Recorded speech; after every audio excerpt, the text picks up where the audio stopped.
ਵਾਹਿਗੁਰੂ ਜੀ।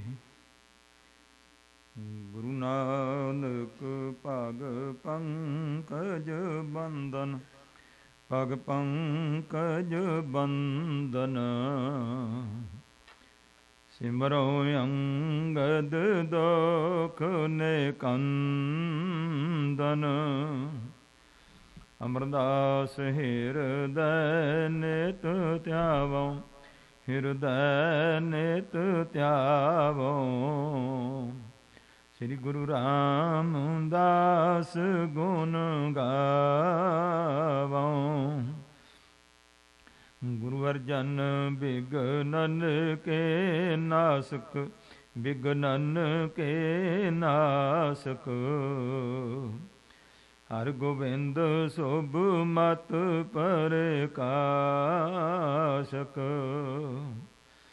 ਸ੍ਰੀ ਹਰਿ ਰਾਏ ਨਮੋ ਕਰ ਜੋਰੀ, ਨਮੋ ਕਰ ਜੋਰੀ। ਸ੍ਰੀ ਹਰਿ ਕ੍ਰਿਸ਼ਨ ਮਨਾਏ ਬਹੋਰੀ। ਤੇਗ ਬਹਾਦਰ ਪਰਮ ਕਿਰਪਾਲਾ, ਵਾਹਿਗੁਰੂ ਪਰਮ ਕਿਰਪਾਲਾ। ਸ੍ਰੀ ਗੁਰੂ ਗੋਬਿੰਦ ਸਿੰਘ ਬੇਸਾਲਾ। ਤਰੋਂ ਤਰਾ ਪਰ ਪੁਨ ਪੁਨ ਸੀਸਾ, ਵਾਹਿਗੁਰੂ ਪੁਨ ਪੁਨ ਸੀਸਾ। ਬੰਦੋਂ ਬਾਰ ਬਾਰ ਜਗਦੀਸਾ। ਜਿਸ ਮੈਂ ਅੰਮ੍ਰਿਤ ਗਿਆਨ ਹੈ, ਮਾਨੁਖ ਭਗਤ ਵੈਰਾਗ। ਗੁਰੂ ਗ੍ਰੰਥ ਸਾਹਿਬ ਉਦਦ, ਬੰਦੋਂ ਕਰ ਅਨੁਰਾਗ। ਸ੍ਰੀ ਗੁਰ ਸ਼ਬਦ ਕਮਾਏ ਜਨ, ਜੀਤੇ ਪੰਚ ਵਿਕਾਰ। ਜਨ ਸੰਤਨ ਕੋ ਬੰਦਨਾ, ਸਿਰ ਚਰਣਨ ਪਰ ਧਾਰ। ਏਕ ਓੰਕਾਰਾ ਸਤਿਗੁਰੂ, ਤੇ ਪ੍ਰਸਾਦ ਸਚ ਹੋਏ। ਵਾਹਿਗੁਰੂ ਜੀ ਕੀ ਫਤਿਹ, ਬਿਘਨ ਬਿਨਾਸਨ ਸੋਏ।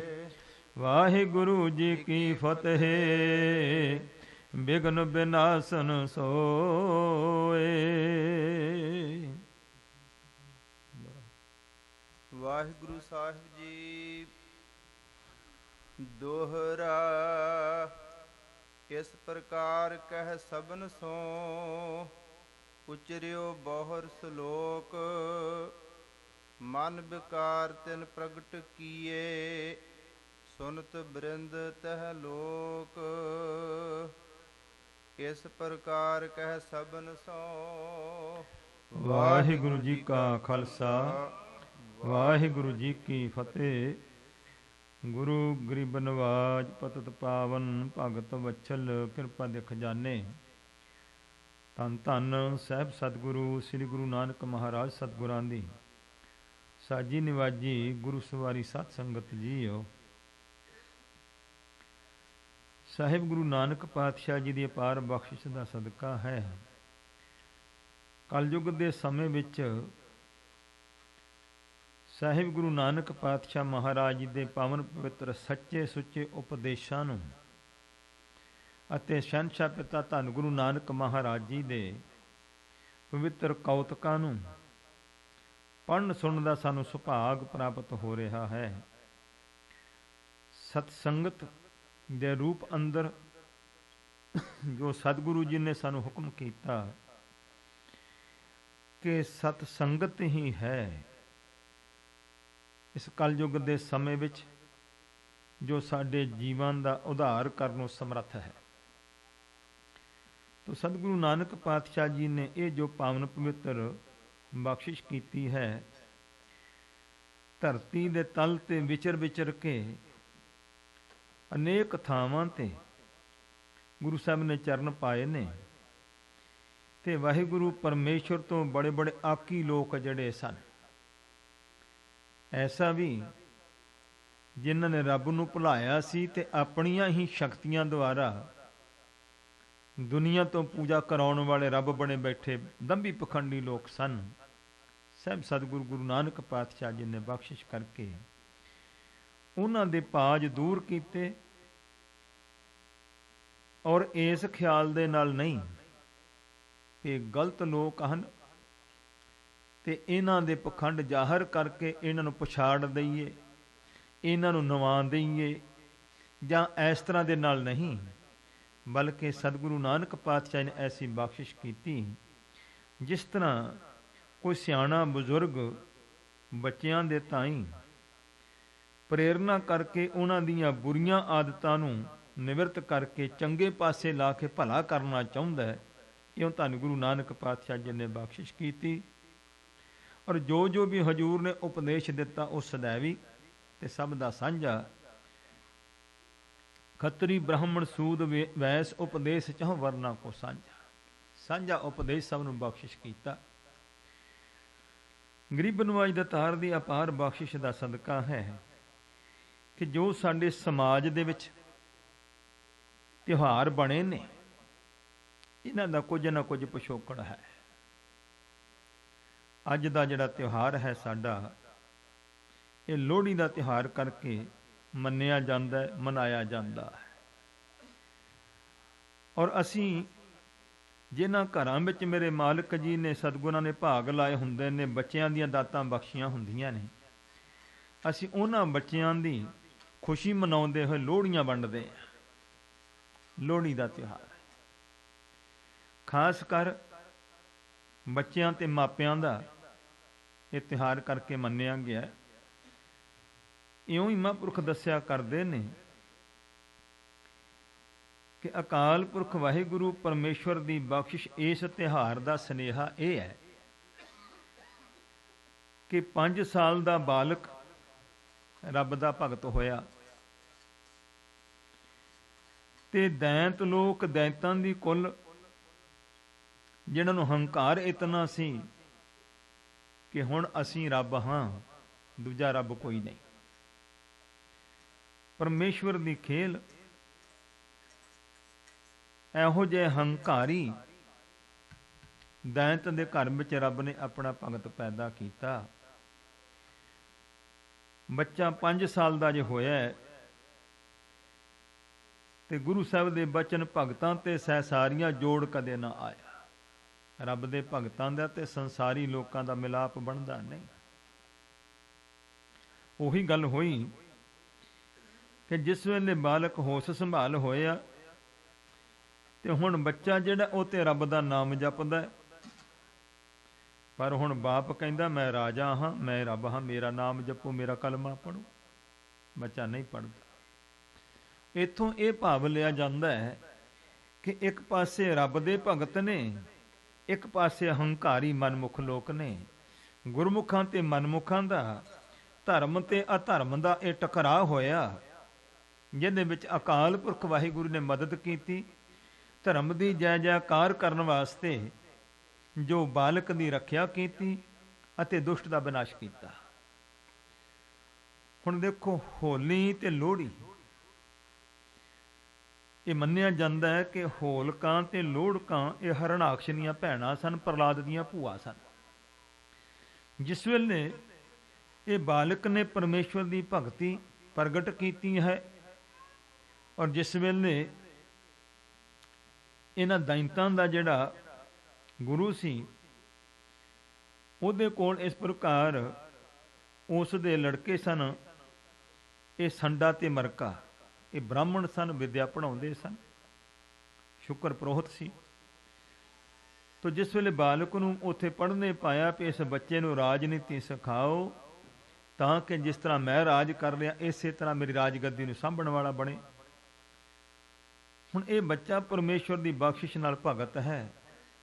ਇਹ ਜਦੋਂ ਬਾਲਕਾਂ ਦੇ ਵਿੱਚ, ਸੋ ਜਿਸ ਵੇਲੇ ਉਸਤਾਦ ਆਪਣਾ ਪੜ੍ਹਾ ਕੇ ਬੱਚਿਆਂ ਨੂੰ ਕੰਮ ਚਲੇ ਜਾਂਦੇ, ਬਾਲਕ ਇਕੱਠੇ ਹੁੰਦੇ, ਬਾਲਕਾਂ ਨੂੰ ਇਕੱਠੇ ਕਰਕੇ ਇਹ ਬਾਲਕ ਪਰਮੇਸ਼ਵਰ ਦੀ ਭਗਤੀ ਦਰੜਾਉਂਦਾ ਹੈ।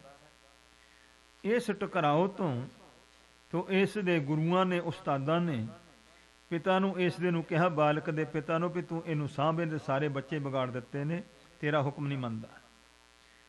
ਹੁਣ ਇਸ ਪਿਤਾ ਤੇ ਪੁੱਤਰ ਦਾ ਰਿਸ਼ਤਾ ਹੈ। देखो कितना गूढ़ा रिश्ता है।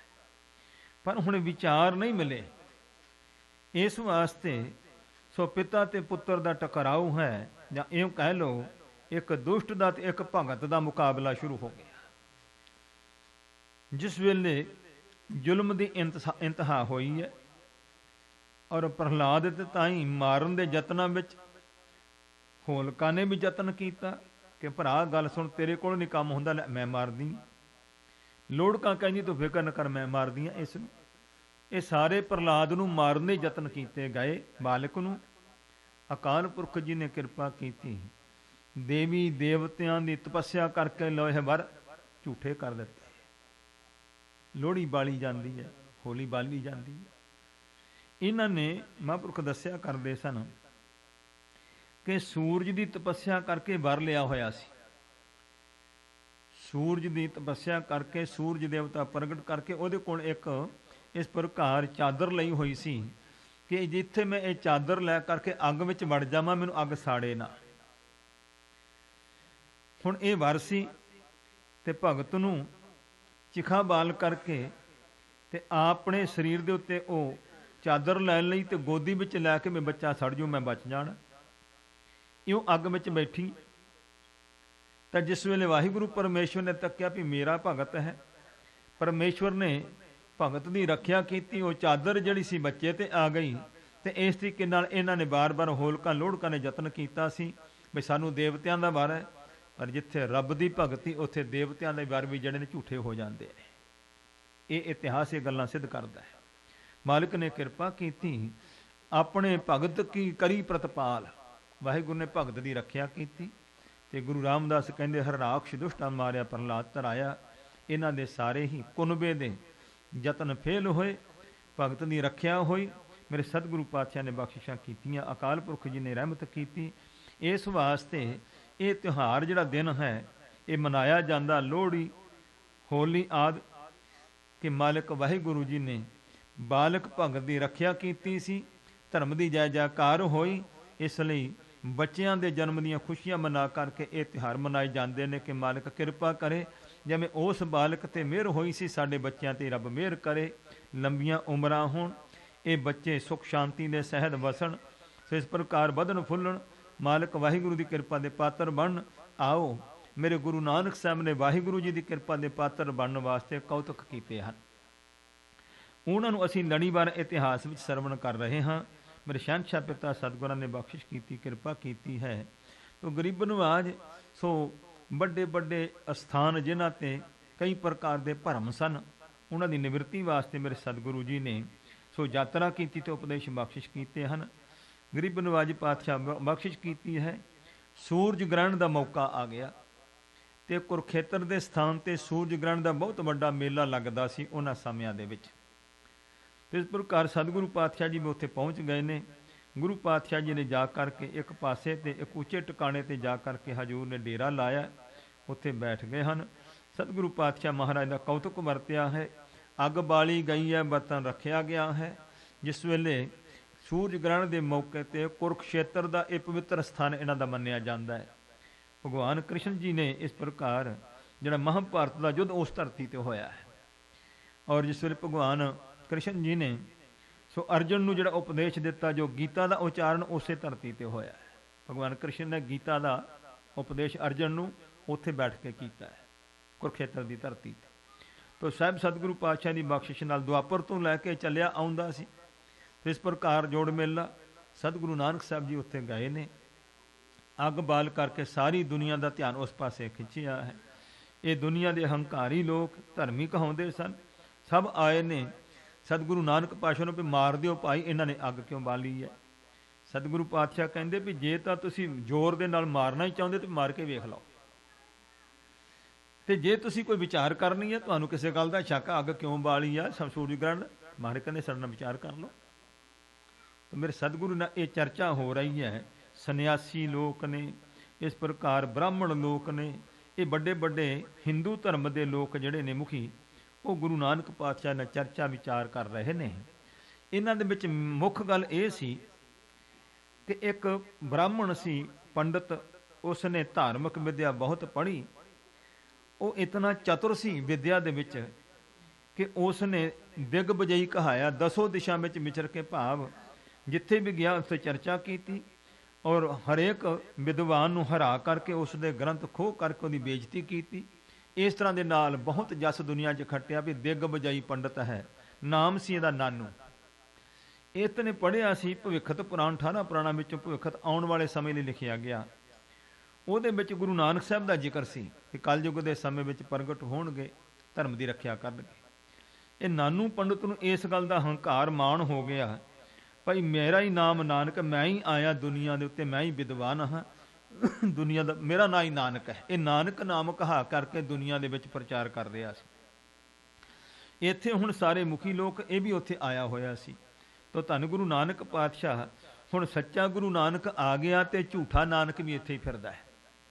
ਹੁਣ ਉਹ ਚਰਚਾ ਵਿਚਾਰ ਜਿਹੜੀ ਹੈ ਮੇਰੇ ਸਤਿਗੁਰੂ ਪਾਤਸ਼ਾਹ ਜੀ ਦੇ ਚਰਨਾਂ ਵਿੱਚ ਕੁਰੂਕਸ਼ੇਤਰ ਦੇ ਇਸ ਅਸਥਾਨ ਤੇ ਸੂਰਜ ਗ੍ਰਹਿਣ ਦੇ ਮੌਕੇ ਤੇ ਹਿੰਦੂ ਧਰਮ ਦਾ ਬਹੁਤ ਵੱਡਾ ਇਹ ਪੁਰਬ ਸਥਾਨ ਹੈ। ਜੁੜ ਮੇਲਾ ਉੱਥੇ ਇਕੱਤਰ ਹੋਇਆ।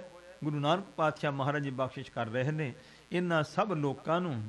ਸੋ ਗੁਰਮਤਿ ਦਾ ਇਸ ਪ੍ਰਕਾਰ ਮਹਾਰਾਜ ਸੱਚੇ ਪਾਤਸ਼ਾਹ ਜੀ ਉਪਦੇਸ਼ ਦੇਣ ਵਾਸਤੇ ਯਤਨ ਬਖਸ਼ਿਸ਼ ਕੀਤੀ ਹੈ। ਤੋ ਪਿਆਰ ਪੂਰਵਕ ਅਸੀਂ ਸਰਵਣ ਕੀਤਾ। ਇਹ ਸਾਰੇ ਲੋਕ ਹੀ ਇਕੱਠੇ ਹੋ ਗਏ। ਸਾਹਿਬ ਗੁਰੂ ਨਾਨਕ ਪਾਤਸ਼ਾਹ ਮਹਾਰਾਜ ਨਾਲ ਚਰਚਾ ਕਰਨ ਲੱਗੇ ਨੇ। ਸਾਹਿਬ ਗੁਰੂ ਨਾਨਕ ਪਾਤਸ਼ਾਹ ਮਹਾਰਾਜ ਨੇ ਜੋ ਇਹਨਾਂ ਸਵਾਲ ਕੀਤੇ ਜਵਾਬ ਦੇ ਰਹੇ ਨੇ। ਫਿਰ ਹਜੂਰ ਪਾਤਸ਼ਾਹ ਨੇ ਕਿਰਪਾ ਕਰਕੇ ਤੁਰਕੀ ਬਾਣੀ ਦਾ ਸ਼ਬਦ ਉਚਾਰਨ ਕਰਕੇ ਗੁਰੂ ਸਾਹਿਬ ਨੇ ਕਿਰਪਾ ਕੀਤੀ ਹੈ। ਗੁਰੂ ਗ੍ਰੰਥ ਸਾਹਿਬ ਵਿੱਚ ਮਹਾਰਾਜ ਦੀ ਬਾਣੀ ਦੇ ਸ਼ਬਦ ਦਰਜ ਹੈ, ਉਹ ਉਸ ਸਥਾਨ 'ਤੇ ਉਚਾਰਨ ਕੀਤਾ। ਕਵੀ ਸੰਤੋਖ ਸਿੰਘ ਜੀ ਇਸ ਪਵਿੱਤਰ ਇਤਿਹਾਸ ਨੂੰ ਸ੍ਰੀ ਗੁਰੂ ਨਾਨਕ ਪ੍ਰਕਾਸ਼ ਵਿੱਚ ਲਿਖ ਰਹੇ ਨੇ। ਤਾਂ ਅੱਜ ਦਾ ਦੀਵਾਨ ਜਿਹੜਾ ਆਪਾਂ ਅੱਧਾ ਕੁ ਘੰਟਾ ਲੇਟ ਕੀਤਾ ਹੈ, 6:30 ਤੋਂ 7:30 ਤੱਕ ਕਥਾ ਦਾ ਟਾਈਮ ਰੱਖਿਆ। ਪਹਿਲਾਂ ਕੀਰਤਨ ਹੋਇਆ ਹੈ ਤਾਂ ਕਿ ਵਿਸ਼ੇਸ਼ ਤਿਉਹਾਰ ਹੈ, ਸੰਗਤਾਂ ਜੁੜ ਮਿਲ ਕਰਕੇ ਗੁਰੂ ਚਰਨਾਂ ਦੇ ਵਿੱਚ ਸਤਸੰਗਤ ਕਰ ਸਕਣ, ਖੁਸ਼ੀ ਮਨਾ ਸਕਣ। ਤਾਂ ਮੇਰੇ ਸਤਿਗੁਰੂ ਜੀ ਬਖਸ਼ਿਸ਼ ਕਰ ਰਹੇ ਨੇ। ਆਓ ਪਿਆਰ ਪੂਰਵਕ ਸਾਹਿਬ ਗੁਰੂ ਨਾਨਕ ਪਾਤਸ਼ਾਹ ਮਹਾਰਾਜ ਬਖਸ਼ਿਸ਼ ਕਰਕੇ ਇਹ ਕੁਰੂਖੇਤਰ ਦੇ ਸਥਾਨ 'ਤੇ ਸੂਰਜ ਗ੍ਰਹਿਣ ਦੇ ਮੌਕੇ 'ਤੇ ਇਹਨਾਂ ਲੋਕਾਂ ਨੂੰ ਜਿਸ ਤਰੀਕੇ ਦੇ ਨਾਲ ਸੱਚ ਧਰਮ ਦਾ ਉਪਦੇਸ਼ ਬਖਸ਼ ਰਹੇ ਨੇ, ਆਓ ਪਿਆਰ ਪੂਰਵਕ ਸਾਹਿਬ ਗੁਰੂ ਨਾਨਕ ਪਾਤਸ਼ਾਹ ਜੀ ਦੇ ਪਵਿੱਤਰ ਉਪਦੇਸ਼ਾਂ ਨੂੰ ਸਰਵਣ ਕਰੀਏ। ਗੁਰੂ ਚਰਨਾਂ 'ਚ ਮਨ ਜੋੜਦੇ ਮੁਖ ਪਵਿੱਤਰ ਕਰੀਏ, ਉਚਾਰਨ ਕਰੀਏ ਸਤਨਾਮ ਸ੍ਰੀ ਵਾਹਿਗੁਰੂ ਜੀ। ਦੋਹਰਾ ਇਸ ਪ੍ਰਕਾਰ ਕਹਿ ਸਭਨ ਸੋ। ਧੰਨ ਗੁਰੂ ਨਾਨਕ ਪਾਤਸ਼ਾਹ ਜੀ ਨੇ ਬਖਸ਼ਿਸ਼ ਕੀਤੀ। ਇਹਨਾਂ ਨੇ ਜਿਹੜੇ ਸਵਾਲ ਕੀਤੇ ਉਹਨਾਂ ਦੇ ਜਵਾਬ ਦੇ ਵਿੱਚ ਮਹਾਰਾਜ ਨੇ ਔਗੁਣਾਂ ਦਾ ਪ੍ਰਗਟਾਵਾ ਕਰਦੇ ਆ। ਸ਼ੁਭ ਉਪਦੇਸ਼ ਮਹਾਰਾਜ ਨੇ ਇਸ ਤਰੀਕੇ ਨਾਲ ਜ਼ਿਕਰ ਕੀਤਾ ਜੋ ਪਿਛਲੇ ਸਮੇਂ 'ਚ ਵਿਚਾਰਿਆ ਗਿਆ। ਇਹਨਾਂ ਨੇ ਕਿਹਾ ਕਿ ਮਹਾਰਾਜ ਤੁਸੀਂ ਇਸ ਤਰ੍ਹਾਂ ਨੇ।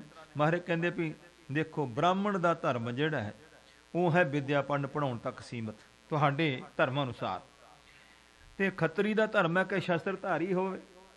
ਮਹਾਰਾਜ ਕਹਿੰਦੇ ਅਸੀਂ ਖੱਤਰੀ ਹਾਂ, ਅਸੀਂ ਆਪਣਾ ਧਰਮ ਪਾਲ ਰਹੇ ਹਾਂ। ਇਹਨਾਂ ਨੇ ਜਦੋਂ ਇਹ ਵਚਨ ਕੀਤਾ ਕਿ ਮਹਾਰਾਜ ਤੁਸੀਂ ਕਹਿੰਦੇ ਹੋ ਸ਼ਾਸਤਰ, ਤੁਹਾਡੇ ਕੋਲ ਸ਼ਾਸਤਰ ਕਿਹੜੇ ਹੈ? ਤੇ ਸਤਿਗੁਰੂ ਪਾਤਸ਼ਾਹ ਜੀ ਨੇ ਬਖਸ਼ਿਸ਼ ਕਰਕੇ ਅੰਤਰੀਵ ਸ਼ੁਭ ਗੁਣਾਂ ਦੇ ਸ਼ਾਸਤਰ ਪ੍ਰਗਟਾ ਕਰਕੇ ਇਹਨਾਂ ਲੋਕਾਂ ਦਾ ਧਿਆਨ ਜਿਹੜਾ ਹੈ ਸ਼ੁਭ ਗੁਣਾਂ ਵੱਲ, ਪਰਮੇਸ਼ਵਰ ਦੀ ਭਗਤੀ ਵੱਲ ਖਿੱਚਿਆ ਹੈ, ਗੁਰਮਤਿ ਵੱਲ। ਤਾਂ ਮੇਰੇ ਸ਼ਹਿਨਸ਼ਾਹ ਪਿਤਾ ਗੁਰੂ ਨਾਨਕ ਪਾਤਸ਼ਾਹ ਜੀ ਇਸ ਤਰੀਕੇ ਨਾਲ ਬਖਸ਼ਿਸ਼ ਕੀਤੀ ਹੈ। ਤਾਂ ਮਹਾਰਾਜ ਕਹਿੰਦੇ ਜਦੋਂ ਇਸ ਤਰੀਕੇ ਦੇ ਨਾਲ ਸਤਿਗੁਰੂ ਪਾਤਸ਼ਾਹ ਨੇ ਬਚਨ ਕੀਤੇ, ਇਹਨਾਂ ਦੇ ਨਾਲ ਕਹਿ ਕੇ ਬਚਨ ਉਚਰਿਓ ਬਹੁਰ ਸਲੋਕ। ਫਿਰ ਸਤਿਗੁਰੂ ਪਾਤਸ਼ਾਹ ਨੇ ਰੱਬੀ ਬਾਣੀ ਦਾ ਸ਼ਲੋਕ ਉਚਾਰਨ ਕੀਤਾ ਹੈ। ਮਨ ਵਿਕਾਰ ਤਿਨ ਪ੍ਰਗਟ ਕੀਏ। ਇਸ ਸ਼ਲੋਕ ਦੇ ਅੰਦਰ ਇਹਨਾਂ ਲੋਕਾਂ ਦੇ ਵਿਕਾਰਾਂ ਨੂੰ, ਪਖੰਡਾਂ ਨੂੰ ਹਜੂਰ ਪਾਤਸ਼ਾਹ ਨੇ ਦੁਨੀਆ 'ਚ ਪ੍ਰਗਟ ਕੀਤਾ ਹੈ। ਸੁਨਤ ਬਰਿੰਦ ਤਹਿ ਲੋਕ। ਭਾਈ ਬਹੁਤ ਸਾਰੇ ਲੋਕ ਉੱਥੇ ਸੁਣਦੇ ਸਨ। ਸਾਹਿਬ ਗੁਰੂ ਨਾਨਕ ਪਾਤਸ਼ਾਹ ਨੇ ਇਹ ਜਿਹੜੇ ਬਾਹਰੋਂ ਪੰਡਿਤ ਸਦਾਏ ਦੇ, ਬਾਹਰੋਂ ਵਿਦਵਾਨ ਕਹਾਉਂਦੇ, ਧਰਮੀ ਕਹਾਉਂਦੇ ਔਰ ਲੁਕਵੇਂ ਜੀਵਨ ਦੇ ਵਿੱਚ ਔਗਣ ਕਰਦੇ ਸਨ, ਗੁਰੂ ਸਾਹਿਬ ਨੇ ਪ੍ਰਗਟ ਕੀਤੇ ਹਨ। ਸ਼ਲੋਕ ਮਹੱਲਾ ਪਹਿਲਾ। ਧੰਨ ਸਤਿਗੁਰੂ ਪਾਤਸ਼ਾਹ ਜੀ ਬਖਸ਼ਿਸ਼ ਕਰਕੇ ਸ਼ਲੋਕ ਉਚਾਰਨ ਕਰਦੇ। ਪਹਿਲੇ ਪਾਤਸ਼ਾਹ ਗੁਰੂ ਨਾਨਕ ਸਾਹਿਬ ਜੀ। ਪਹਿਲਾ ਮਾਸੋ ਨਿਮਿਆ। ਹਜੂਰ ਕਹਿੰਦੇ ਵੀ ਤੁਸੀਂ ਇਹੀ ਗੱਲ ਫੜ ਲਈ ਕਿ ਜੀ ਤੁਸੀਂ ਤਾਂ ਮਾਸ ਧਰਿਆ। ਮਹਾਰਾਜ ਕਹਿੰਦੇ ਗੱਲ ਸੁਣੋ, ਮਾਸ ਦੀ ਗੱਲ ਹੈ। ਮਹਾਰਾਜ ਕਹਿੰਦੇ ਸੰਸਾਰ ਹੀ ਮਾਸ ਦਾ ਹੈ। ਤਾਂ ਗੁਰੂ ਪਾਤਸ਼ਾਹ ਨੇ ਇਹ ਗੱਲ ਸ਼ੁਰੂ ਕੀਤੀ ਹੈ, ਕਹਿੰਦੇ ਪਹਿਲਾ ਮਾਸੋਂ ਨਿਮਿਆ। ਦੇਖੋ ਭਾਈ, ਸਭ ਦਾ ਜਨਮ ਜਿਹੜਾ ਹੈ ਇਸ ਪ੍ਰਕਾਰ ਮਾਤਾ ਦੇ ਸਰੀਰ ਦੇ ਮਾਸ ਵਿੱਚ ਹੀ ਜਿਹੜਾ ਨਿੰਮਿਆ ਜਾਂਦਾ ਹੈ, ਸਰੀਰ ਦਾ ਮੁੱਢ ਵੱਜਦਾ ਹੈ ਜਨਮ ਦਾ। ਮਾਸੈ ਅੰਦਰ ਵਾਸ ਤੇ ਮਾਤਾ ਦੇ ਗਰਭ ਵਿੱਚ ਹੀ ਹਰੇਕ ਜੀਵ ਦਾ ਵਾਸ ਹੁੰਦਾ, ਜਿੱਥੇ ਪਲਦਾ ਹੈ ਗਰਭ ਦੇ ਵਿੱਚ। ਜੀ ਉਪਾਏ ਮਾਸ ਮੋਹੇ ਸੋ ਜੀਉ ਪਾਏ ਮਾਸ ਮੋਹ ਮਿਲਿਆ। ਤੋ ਕਹਿੰਦੇ ਭਾਈ ਮਾਲਕ ਨੇ ਕਿਰਪਾ ਕੀਤੀ, ਜਿਸ ਵੇਲੇ ਜੀਵ ਦੇ ਇਸ ਪ੍ਰਕਾਰ ਜੀਵ ਨੂੰ ਪੈਦਾ ਕੀਤਾ ਤੇ ਮਾਤਾ ਦਾ ਦੁੱਧ ਪੀਤਾ, ਕਹਿੰਦੇ ਮਾਸ ਵਿੱਚੋਂ ਦੁੱਧ ਆਇਆ ਨਾ। ਮਹਾਰਾਜ ਸਤਿਗੁਰੂ ਗੁਰੂ ਨਾਨਕ ਪਾਤਸ਼ਾਹ ਜੀ, ਗੱਲ ਹੈ ਚਰਚਾ ਦੀ, ਤੇ ਮਹਾਰਾਜ ਕਹਿੰਦੇ ਕੋਈ ਨਹੀਂ, ਹੁਣ ਚਰਚਾ ਦੇ ਵਿੱਚ ਮਹਾਰਾਜ ਸੱਚੇ ਪਾਤਸ਼ਾਹ ਇਹਨਾਂ ਦੇ ਨਾਲ ਵਿਚਾਰ ਕਰ ਰਹੇ ਹਨ।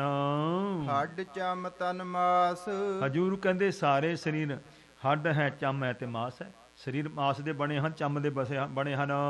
ਮਾਸੋਂ ਬਾਹਰ ਕੱਢਿਆ ਤੇ ਜਿਸ ਵੇਲੇ ਜਨਮ ਹੁੰਦਾ ਹੈ ਤਾਂ ਕਹਿੰਦੇ ਨੇ ਇਸ ਪ੍ਰਕਾਰ ਵਾਹਿਗੁਰੂ ਦੀ ਬਣਾਈ ਹੋਈ ਮਰਜ਼ਾਦਾ ਹੈ, ਤਾਂ ਸਰੀਰ ਦਾ ਜਨਮ ਹੁੰਦਾ ਹੈ। ਮੰਮਾ ਮਾਸ ਗਿਰਾਸ ਤੇ ਇਸ ਪ੍ਰਕਾਰ ਮਾਤਾ ਦੇ ਅਸਥਨ ਵਿੱਚੋਂ ਦੁੱਧ ਬੱਚਾ ਚੁੰਘਦਾ ਹੈ, ਵਾਹਿਗੁਰੂ ਦੀ ਬਣਾਈ ਹੋਈ ਮਰਜ਼ਾਦਾ ਹੈ।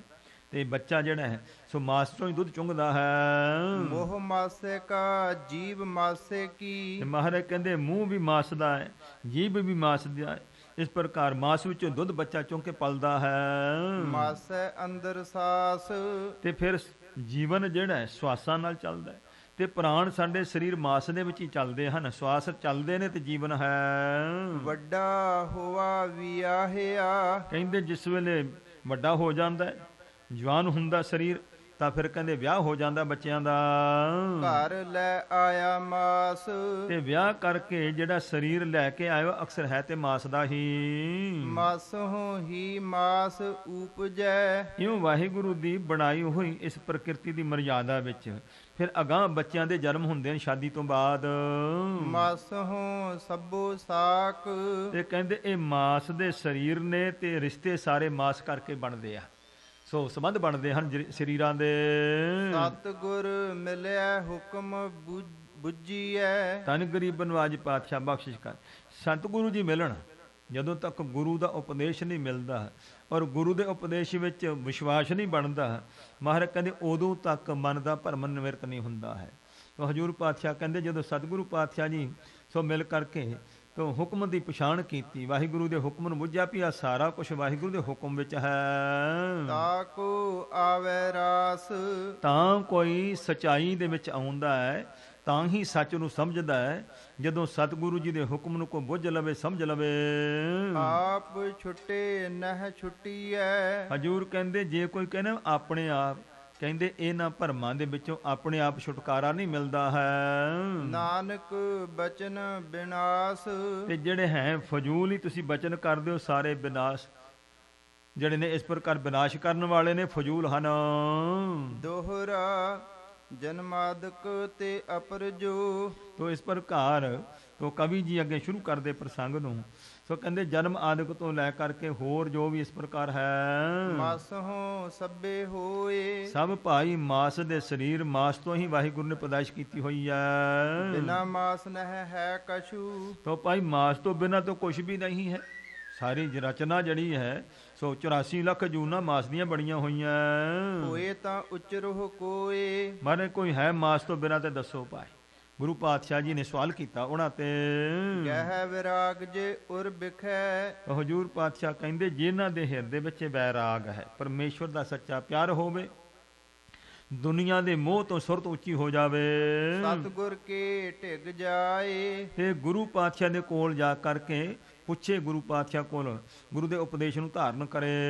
ਤਾਕੋ ਦੇ ਉਪਦੇਸ਼ ਜਬ ਜਦੋਂ ਸਤਿਗੁਰੂ ਪਾਤਸ਼ਾਹ ਜੀ ਪੂਰਨ ਗੁਰੂ ਪਾਤਸ਼ਾਹ ਜੀ ਉਪਦੇਸ਼ ਬਖਸ਼ਿਸ਼ ਕਰਨ ਪ੍ਰਾਣੀ ਮਾਤਰ ਨੂੰ, ਭੇਦਹਿ ਸਰਬ ਲਖਾਏ ਤਾਂ ਸਾਰਾ ਭੇਦ ਜਿਹੜਾ ਨਾ ਇਸ ਪ੍ਰਕਾਰ ਫਿਰ ਗੁਰੂ ਸਮਝਾਉਂਦੇ ਨੇ ਕਿ ਰਚਨਾ ਸਾਚ ਬਣੀ ਸਭ ਕਾ ਏਕ ਧਨੀ।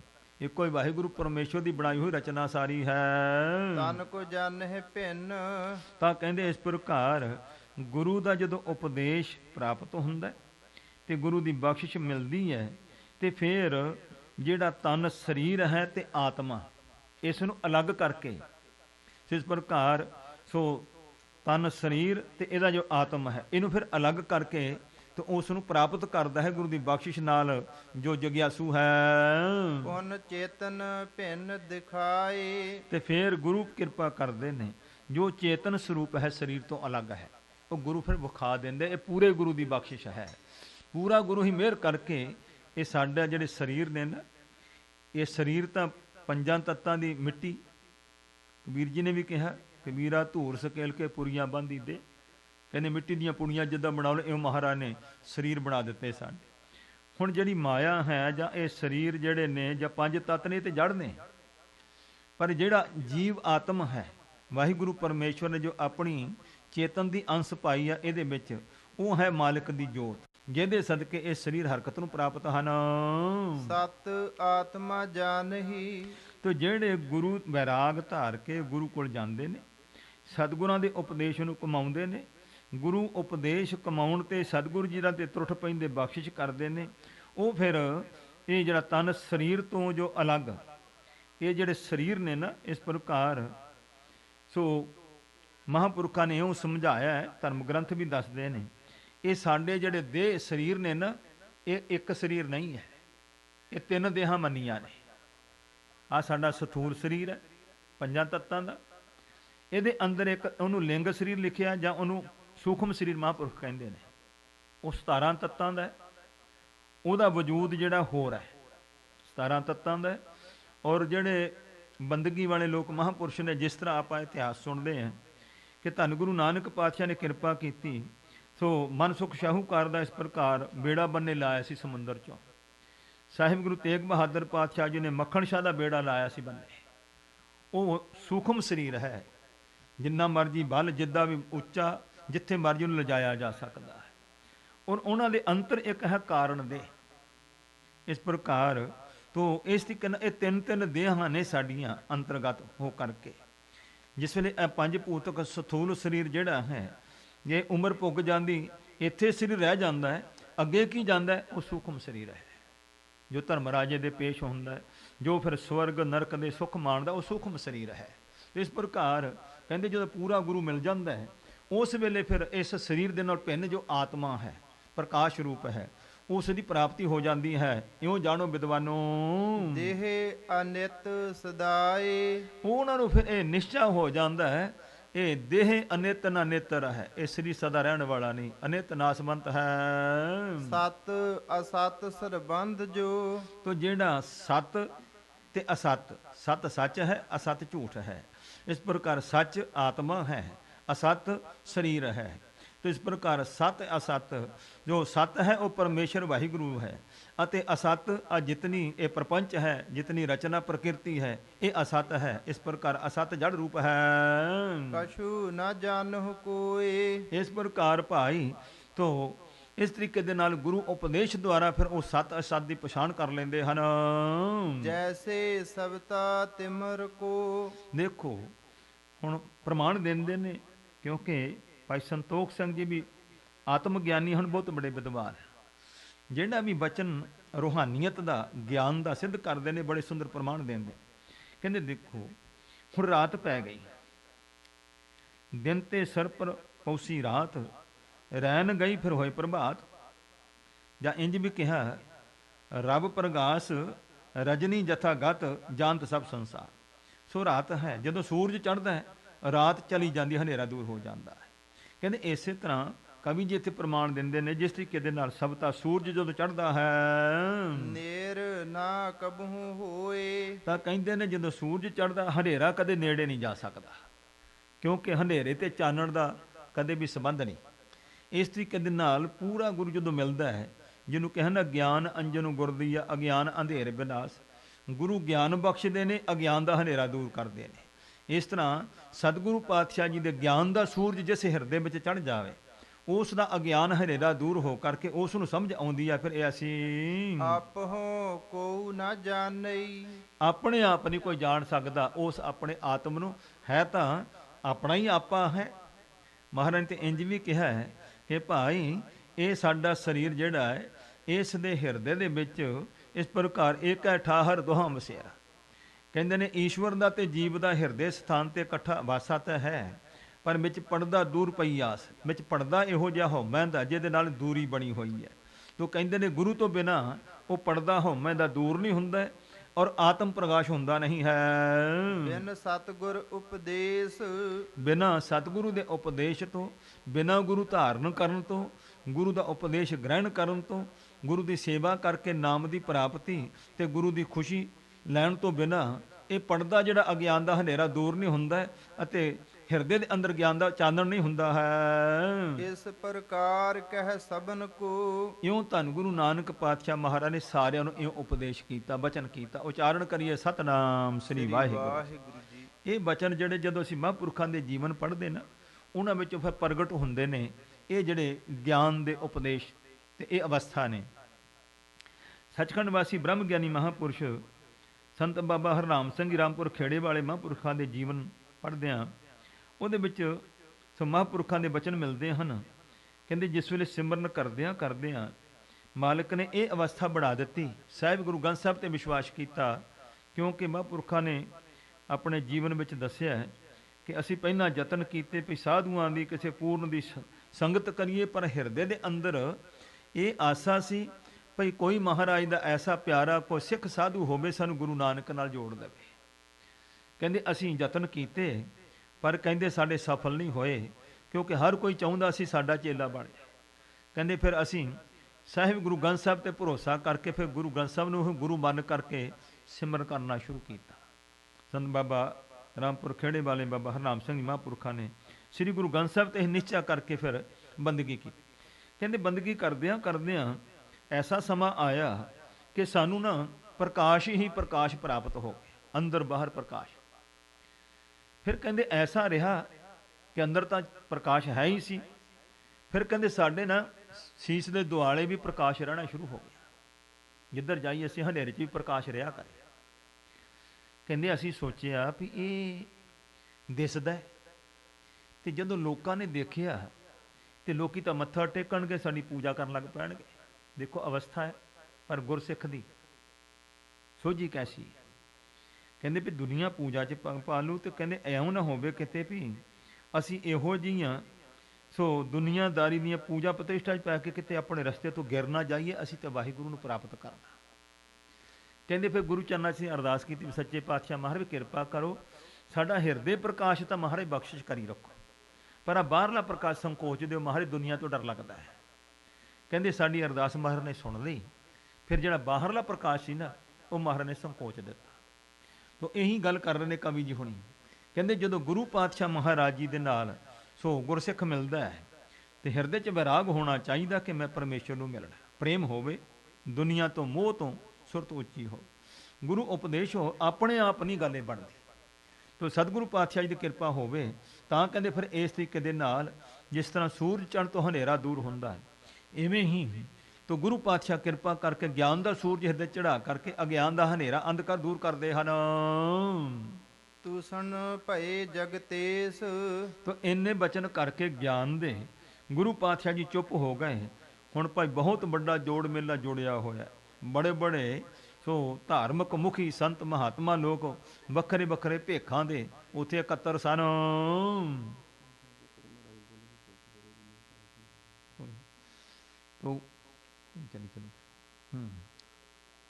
ਪੰਡਤ ਸੰਨਿਆਸੀ ਬਹੁਤ, ਤੋ ਉੱਥੇ ਸੋ ਬਹੁਤ ਸਾਰੇ ਪੰਡਤ ਵਿਦਵਾਨ ਸਨ, ਸੰਨਿਆਸੀ ਸਾਧੂ ਸਨ, ਸੋ ਜੁੜੇ ਹੋਏ ਸਨ, ਉੱਥੇ ਇਕੱਤਰ ਹੋਏ ਹੋਏ। ਗੁਰੂ ਕੇ ਸੰਗਤ ਜੀ, ਵਾਹਿਗੁਰੂ ਜੀ ਕਾ ਖਾਲਸਾ ਵਾਹਿਗੁਰੂ ਜੀ ਕੀ ਫਤਿਹ। ਗੁਰੂ ਪਿਆਰਿਓ, ਬੜੇ ਹੀ ਅੰਮ੍ਰਿਤ ਰਸ ਦੇ ਨਾਲ ਆਪਾਂ ਕੀ ਅਮਲ ਕਥਾ ਦਾ ਆਨੰਦ ਮਾਣ ਰਹੇ ਹਾਂ। ਜਿਨ੍ਹਾਂ ਬੀਬੀਆਂ ਨੇ ਜਾਂ ਕਿਸੇ ਗੁਰਸਿੱਖ ਨੇ ਗੱਲਬਾਤ ਕਰਨੀ ਹੈ ਉਹ ਬਾਹਰ ਜਾ ਕੇ ਕਰ ਸਕਦੇ ਆ। ਇੱਥੇ ਤੇ ਬੜਾ ਆਨੰਦ ਵੱਜਾ ਪਿਆ। ਕਿਰਪਾ ਕਰਕੇ ਹੱਥ ਬੰਨ੍ਹ ਕੇ ਬੇਨਤੀ ਹੈ ਕਿ ਰੌਲਾ ਰੱਪਾ ਨਾ ਪਾਓ, ਬੜੀ ਹੀ ਸ਼ਾਂਤੀ ਦੇ ਨਾਲ ਚੁੱਪ ਕਰਕੇ ਕਥਾ ਦਾ ਆਨੰਦ ਮਾਣੋ। ਵਾਹਿਗੁਰੂ ਜੀ ਕਾ ਖਾਲਸਾ, ਵਾਹਿਗੁਰੂ ਜੀ ਕੀ ਫਤਿਹ। ਇਹ ਕਥਾ ਸਾਰੀ ਹੀ ਰਿਕਾਰਡਿੰਗ ਹੁੰਦੀ ਹੈ। ਆਪ ਸਾਰਿਆਂ ਦੇ ਇਹ ਜਾਣਕਾਰੀ ਦੇ ਵਾਸਤੇ ਆਪਾਂ ਬੇਨਤੀ ਕੀਤੀ ਆ। ਵਾਹਿਗੁਰੂ ਜੀ ਕਾ ਖਾਲਸਾ, ਵਾਹਿਗੁਰੂ ਜੀ ਕੀ ਫਤਿਹ। ਪੰਡਤ ਸੰਨਿਆਸੀ ਬਹੁਤ, ਬਹੁਤ ਸਾਰੇ ਪੰਡਤ ਵਿਦਵਾਨ ਅਤੇ ਸੰਨਿਆਸੀ ਮਹਾਤਮਾ ਲੋਕ ਤੋ ਇਸ ਪ੍ਰਕਾਰ ਵੱਖਰੇ ਵੱਖਰੇ ਜਿਹੜੇ ਸੋ ਭੇਖਾਂ ਦੇ ਸਾਧੂ ਸਨ ਉੱਥੇ ਜੁੜੇ ਹੋਏ, ਸਭ ਗੁਰੂ ਪਾਤਸ਼ਾਹ ਦੇ ਨਾਲ ਚਰਚਾ ਵਿਚਾਰ ਕਰ ਰਹੇ ਹਨ। ਪੁੱਤਰ ਆਏ ਨਾ ਕੋਏ, ਸਾਹਿਬ ਗੁਰੂ ਨਾਨਕ ਪਾਤਸ਼ਾਹ ਨੇ ਜਦੋਂ ਐਸੇ ਪਵਿੱਤਰ ਗਿਆਨ ਦੇ ਬਚਨ ਉਚਾਰਨ ਕੀਤੇ, ਇਹਨਾਂ ਵੱਡੇ ਵੱਡੇ ਵਿਦਵਾਨਾਂ ਨੂੰ ਗੁਰੂ ਨਾਨਕ ਸਾਹਿਬ ਦੇ ਸਾਹਮਣੇ ਫਿਰ ਕੋਈ ਜਵਾਬ ਨਹੀਂ ਆਇਆ। ਸਾਰੇ ਚੁੱਪ ਕਰ ਗਏ ਵਿਖੈ ਪਰਸ ਪਰ ਬਦਨ ਨਿਜ। ਤੇ ਆਪਾਂ ਇੱਕ ਦੂਸਰੇ ਦੇ ਮੂੰਹ ਵੱਲ ਦੇਖਣ ਲੱਗ ਪਏ ਵੀ ਹੁਣ ਗੁਰੂ ਨਾਨਕ ਨੂੰ ਆਪਾਂ ਜਵਾਬ ਕੀ ਦਈਏ ਇਸ ਗੱਲ ਦਾ। ਸਨਮੁਖ ਹੋਏ ਨਾ ਸੋਏ। ਇਸ ਪ੍ਰਕਾਰ ਹੁਣ ਮੇਰੇ ਸਤਿਗੁਰੂ ਪਾਤਸ਼ਾਹ ਦੇ ਸਾਹਮਣੇ ਨਹੀਂ ਹੋ ਸਕਦੇ ਹਨ। ਸੋ ਸਾਹਮਣੇ ਹੋ ਕਰਕੇ ਪਹਿਲਾਂ ਤੇ ਆਏ ਸੀ ਵੀ ਮਾਰ ਦਿਓ ਇਹਨਾਂ ਨੂੰ, ਪਰ ਹੁਣ ਜਦੋਂ ਗੁਰੂ ਸਾਹਿਬ ਦਾ ਗਿਆਨ ਸੁਣਿਆ ਹੈ ਤੇ ਹੁਣ ਕੋਈ ਬਚਨ ਨਹੀਂ ਕਰ ਸਕਦੇ ਹਨ। ਸੰਨਿਆਸੀ ਨਿਜ ਕਹਿਤ ਭੇ। ਜਿਹੜੇ ਸੰਨਿਆਸੀ ਸੀ ਉਹ ਆਪੋ ਵਿੱਚ ਕਹਿੰਦੇ ਹਨ ਕੇਤਕ ਕਾਲ ਬਿਤਾਏ। ਕਿੰਨਾ ਕੁ ਸਮਾਂ ਇਸ ਪ੍ਰਕਾਰ ਸੋ ਜੋ ਸੰਨਿਆਸੀ ਕਹਾਉਂਦੇ ਸਨ ਸਮਾਂ ਗੁਜ਼ਾਰਿਆ।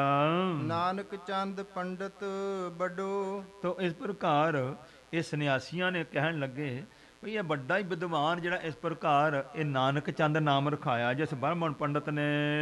ਤੈਂ ਜੀਤਿਓ ਜਗ ਜਾਏ। ਕਹਿਣ ਲੱਗੇ ਦੇਖ ਨਾਨਕ ਚੰਦ ਤੂੰ ਦਿੱਗ ਬਜਾਈ ਸਾਰੀ ਦੁਨੀਆ ਦੇ ਵਿੱਚ, ਤੂੰ ਕਹਿੰਦਾ ਮੈਂ ਵਿਦਵਾਨਾਂ ਨੂੰ ਜਿੱਤਿਆ ਹੋਇਆ ਸਭਾ ਦੇ ਵਿੱਚ। ਤੇ ਕਹਿੰਦੇ ਫਿਰ ਸਭਾ ਆ ਵੀ ਹੁਣ ਸਭਾ ਹੀ ਲੱਗੀ ਹੋਈ ਆ, ਕਰ ਗੱਲ ਗੁਰੂ ਨਾਨਕ ਨਾਲ। ਇਸ ਫਕੀਰ ਕੈ ਸਾਹਮਣੇ। ਅਜੇ ਗੁਰੂ ਨਾਨਕ ਨੇ ਆਪਣਾ ਨਾਂ ਨਹੀਂ ਕਿਸੇ ਨੂੰ ਦੱਸਿਆ। ਇਸ ਸੰਨਿਆਸੀ ਕਹਿੰਦੇ ਵੀ ਫਕੀਰ ਹੈ, ਤੂੰ ਨਾਨਕ ਹੈ ਤੇ ਕਹਿੰਦਾ ਦਿੱਗ ਬਜਾਈਆਂ, ਫਿਰ ਕਰ ਗੱਲ ਇਸ ਫਕੀਰ ਦੇ ਨਾਲ ਵੀ ਗੱਲ ਕਰਕੇ ਵਿਖਾ ਕੋਈ। ਚਰਚਾ ਕਿਉਂ ਨਾ ਕਰੰਤ। ਤੇ ਕਿਉਂ ਨਹੀਂ ਹੁਣ ਚਰਚਾ ਕਰਦਾ, ਹੋ ਸਾਹਮਣੇ ਮਹਾਰਾਜ ਦੇ ਬਹਿ ਜਾ, ਕਰ ਸਵਾਲ ਜਵਾਬ, ਜਿੱਤ ਕੇ ਦਿਖਾ ਸਭਾ, ਅਸੀਂ ਬੈਠੇ ਆ, ਤੇਰੀ ਜਿੱਤ ਹੋਏਗੀ ਤੇ ਅਸੀਂ ਜ਼ਰੂਰ ਕਹਿੰਦੇ ਨੇ ਮਾਣ ਦੇਵਾਂਗੇ।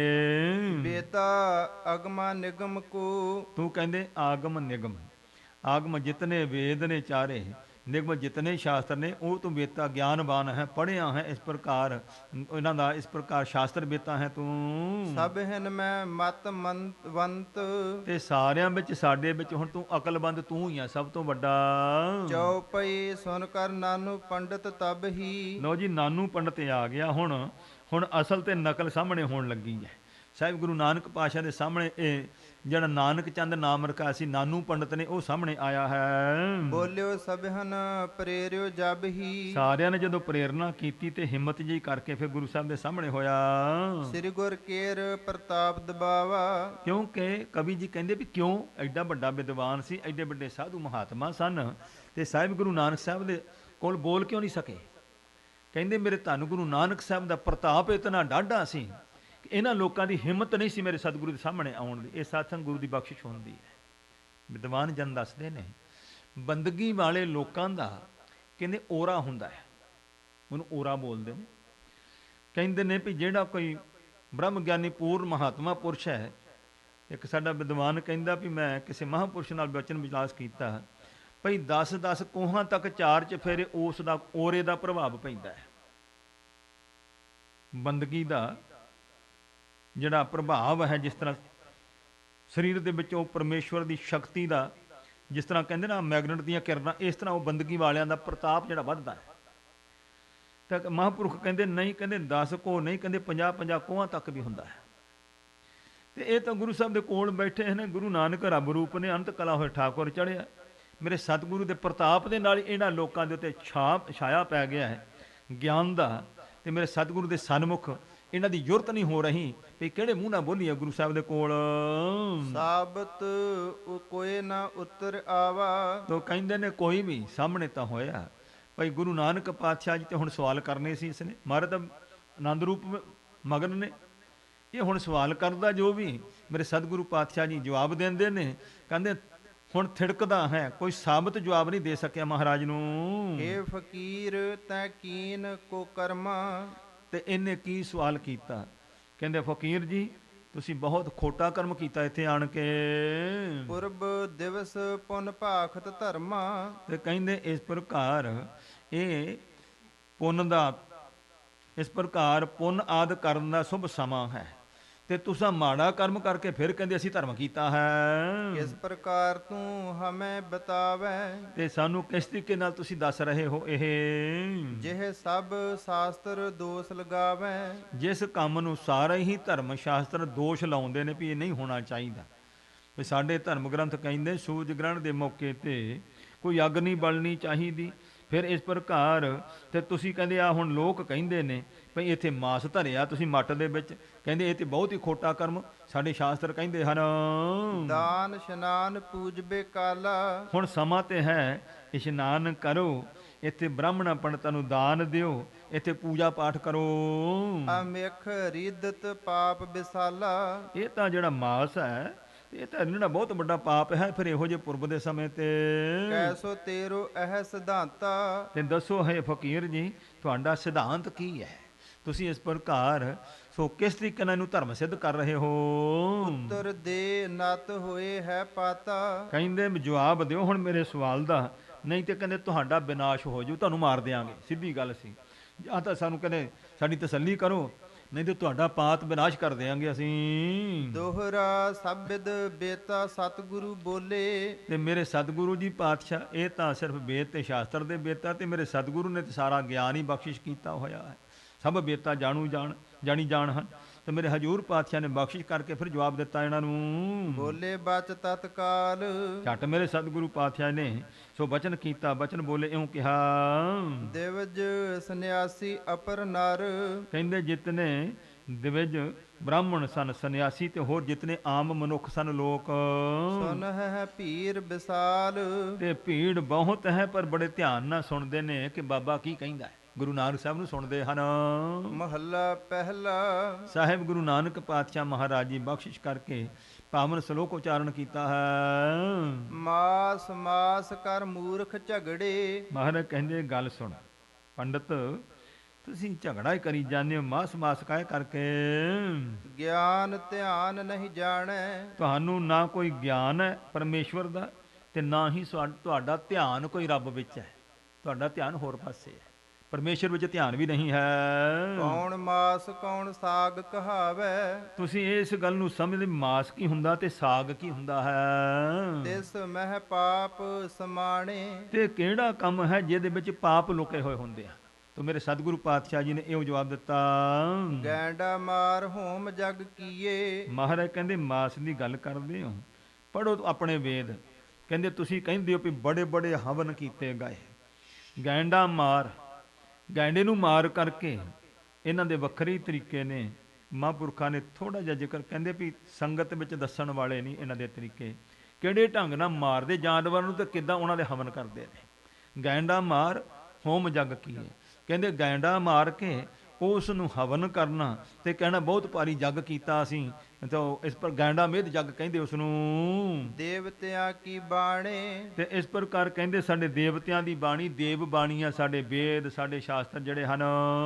ਮਾਸ ਛੋੜ ਬੈਸ ਨੱਕ ਪਕੜ ਹੈ, ਤੇ ਤੁਸੀਂ ਕਹਿੰਦੇ ਭਾਈ ਇਸ ਪ੍ਰਕਾਰ ਇੱਧਰ ਉਧਰ ਤਾਂ ਤੁਸੀਂ ਕਹਿੰਦੇ ਧਰਮ ਦਾ ਕਰਮ ਕਰਦੇ ਹੋ, ਇੱਧਰ ਸਾਨੂੰ ਕਹਿੰਦੇ ਵੀ ਆ ਕਹਿੰਦੇ ਨੇ ਬੋ ਆਉਂਦੀ ਹੈ ਤੇ ਨੱਕ ਫੜ ਲੈਂਦੇ ਹੋ। ਰਾਤੀ ਮਾਨਸ ਖਾਣੇ, ਬਾਹਰ ਲੋਕਾਂ ਨੂੰ ਤੇ ਇਉਂ ਦਿਖਾਉਂਦੇ ਹੋ ਤੇ ਰਾਤ ਨੂੰ ਕੀ ਕਰਦੇ ਆ ਤੁਸੀਂ?